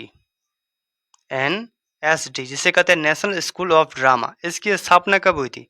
इसकी स्थापना हुई थी 1959 में। कहाँ हुई थी? 1959 में संगीत नाटक अकादमी के द्वारा हुई थी। और ये कहाँ स्थित है? न्यू दिल्ली में स्थित है। कहाँ स्थित है? न्यू दिल्ली में स्थित है। ठीक है, चलते हैं अगले न्यूज की ओर। अगला न्यूज हमारा होने वाला है न्यूज नंबर 9। क्वेश्चन क्या है? प्रत्येक वर्ष 1 जून को राष्ट्रीय संयुक्त राष्ट्र के खाद्य और कृषि संगठन द्वारा विश्व दूध दिवस वर्ल्ड मिल्क डे मनाया जाता है। भारत में राष्ट्रीय दूध दिवस नेशनल मिल्क डे कब मनाया जाता है? भारत में कब मनाया जाता है? विश्व में मनाया था, वर्ल्ड में मनाया था 1 जून को, लेकिन भारत में मनाया जाता है 26 नवंबर को। कब मनाया जाता है? 26 नवंबर को। अब बताइएगा फादर ऑफ व्हाइट रेवोल्यूशन, इसके फादर कौन थे? ऑपरेशन फ्लड और ये कब लॉन्च किया गया था, ये भी आप लोग इसका आंसर दीजिएगा। श्वेत क्रांति के जनक किसे कहा जाता है? ये क्या आता है? डॉक्टर वर्गीस कुरियन को। किसको कहता है? डॉक्टर वर्गीस कुरियन को। चलते हैं अगले न्यूज की ओर। अगला न्यूज हमारा होने वाला है न्यूज नंबर 10। न्यूज क्या है? जून 2026 में निजी क्षेत्र में किस प्रमुख भारतीय बैंक ने भारतीय रिजर्व बैंक के पूर्व डिप्टी गवर्नर को अपना निदेशक मंडल बोर्ड ऑफ डायरेक्टर्स का गैर कार्यकारी अध्यक्ष नियुक्त कर लिया है? Option west prominent Indian private sector bank announced the appointment of a former deputy governor of RBI as the non-executive chairman of its board of directors in June 2026। कौन सा बैंक किया है? वो किया है HDFC बैंक ने। किसने किया है? HDFC bank. अब RBI के डिप्टी गवर्नर की बात कर लेते हैं। RBI के डिप्टी गवर्नर, भारतीय रिजर्व बैंक के संगठनात्मक उच्च ढांचे में एक गवर्नर और 4 अधिकतम डिप्टी गवर्नर होते हैं। एक मेन गवर्नर प्लस 4 क्या होते हैं? डिप्टी गवर्नर होते हैं। ठीक है, चलिए चलते हैं अगले क्वेश्चन की ओर। अगला क्वेश्चन हमारा होने वाला है क्वेश्चन नंबर 11। क्वेश्चन क्या है? जून 2026 में जारी निजी क्षेत्र के एक अर्थशास्त्र सर्वेक्षण HSBC इंडिया रिपोर्ट के अनुसार भारत का मैन्युफैक्चरिंग परचेजिंग मैनेजिंग इंडेक्स मामूली रूप से गिरकर किस स्तर पर आ गया है, जो विकास के धीमे होने के बावजूद अभी भी विस्तार को दर्शाता है? ये गिर के आ गया है 54.2 पे। किस पे आ गया है? 54.2 पे। PMI होता क्या है? ये जो PMI है ये होता है परचेजिंग, क्या होता है? परचेजिंग मैनेजर्स इंडेक्स होता है। क्या होता है? परचेजिंग, एक मिनट, आप ऐसे याद रख सकते हैं, परचेजिंग मैनेजर्स इंडेक्स होता है। इसमें 50 से ऊपर का स्कोर विनिर्माण क्षेत्र में विस्तार को दर्शाता है, जबकि 50 से नीचे का स्कोर कंट्रैक्शन को दर्शाता है। अगर 50 से नीचे है तो क्या दिखाता है? कंट्रैक्शन को दिखाता है। आपकी जो है मैन्युफैक्चरिंग परचेजिंग है वो लो हो रही है। चलते हैं अगले न्यूज की ओर। अगला न्यूज हमारा होने वाला है न्यूज नंबर 12। न्यूज क्या है? न्यूज है जून 2026 में फ्रांस के सर्वोच्च नागरिक सम्मान knight of the legion of honour से सम्मानित होने वाले पहले किस भारतीय मूल के वयोवृद्ध उद्योगपति और सामाजिक कार्यकर्ता का निधन हो गया है? कौन थे वो? तो वो थे एन वागुल का। किसका हो गया है? एन वागुल का हो गया है। चलिए अगले क्वेश्चन की ओर चलते हैं। अगला क्वेश्चन ये है 13। गलती से मिस्टेक से टाइपिंग हो गया है कितना? 12, तो इसको आप लोग हटा दीजिएगा। क्वेश्चन नंबर 13 पे चलते हैं। 13 क्या होने वाला है देखते हैं। जून 2026 में भारत सरकार ने घरेलू रिफाइनरी और तेल कंपनियों के हितों की रक्षा के लिए कच्चे तेल के घरेलू उत्पादन पर लगाए जाने वाले विंडफॉल टैक्स को घटाकर कितने रुपए कर दिया गया है? विंडफॉल टैक्स को क्या कर दिया है? घटा गया है। घटाकर कितना कर दिया है अब? तो अब 0 कर दिया गया, हटा ही दिया गया है। विंडफॉल टैक्स कब पहली बार लगाया गया था? तो ये लगाया था 2022 में लगाया था। ठीक है, चलिए चलते हैं अगले न्यूज की ओर। अब है हमारा न्यूज नंबर 14। न्यूज क्या होने वाला है? प्रत्येक वर्ष 12 जून को अंतर्राष्ट्रीय स्तर पर विश्व बाल श्रम निषेध दिवस world day against child labour मनाया जाता है। भारतीय संविधान किस अनुच्छेद के तहत कारखानों में बच्चे के रोजगार पर पूर्ण प्रतिबंध लगाया गया है? कौन सा आर्टिकल? तो आर्टिकल 24 पे। किस पे? आर्टिकल 24 पे। इससे रिलेटेड देख लेते हैं ILO, जिसे कहते हैं इंटरनेशनल लेबर ऑर्गेनाइजेशन। इसकी शुरुआत कब हुई थी? इसकी शुरुआत हुई थी 2002 में। ये अंतर्राष्ट्रीय श्रम संगठन द्वारा की गई थी और इसका मुख्यालय कहाँ था? इसका मुख्यालय था जनेवा। क्या था? जनेवा। तो ये क्वेश्चन बहुत ज्यादा रिपीट होते हैं। चलते अगले क्वेश्चन की ओर और आ गए हम लास्ट क्वेश्चन की ओर। अभी तक आप वीडियो में रुके हुए हैं तो चैनल को जरूर लाइक कर दीजिएगा, सब्सक्राइब कर दीजिएगा और वीडियो को लाइक कर दीजिएगा और अपने दोस्तों के साथ जरूर शेयर कर दीजिएगा। क्वेश्चन क्या है? जून 2026 में किस वित्तीय संस्था ने भारत के पूर्वी तटीय राज्यों में समुद्री अर्थव्यवस्था और जलवायु अनुकूलन बुनियादी ढांचे के विकास के लिए $1.5 बिलियन, कितना? $1.5 बिलियन लोन पैकेज को मंजूरी दे दी है? क्या होगा इसका आंसर? आंसर होगा एशियाई विकास बैंक। ठीक है, ADB बैंक ने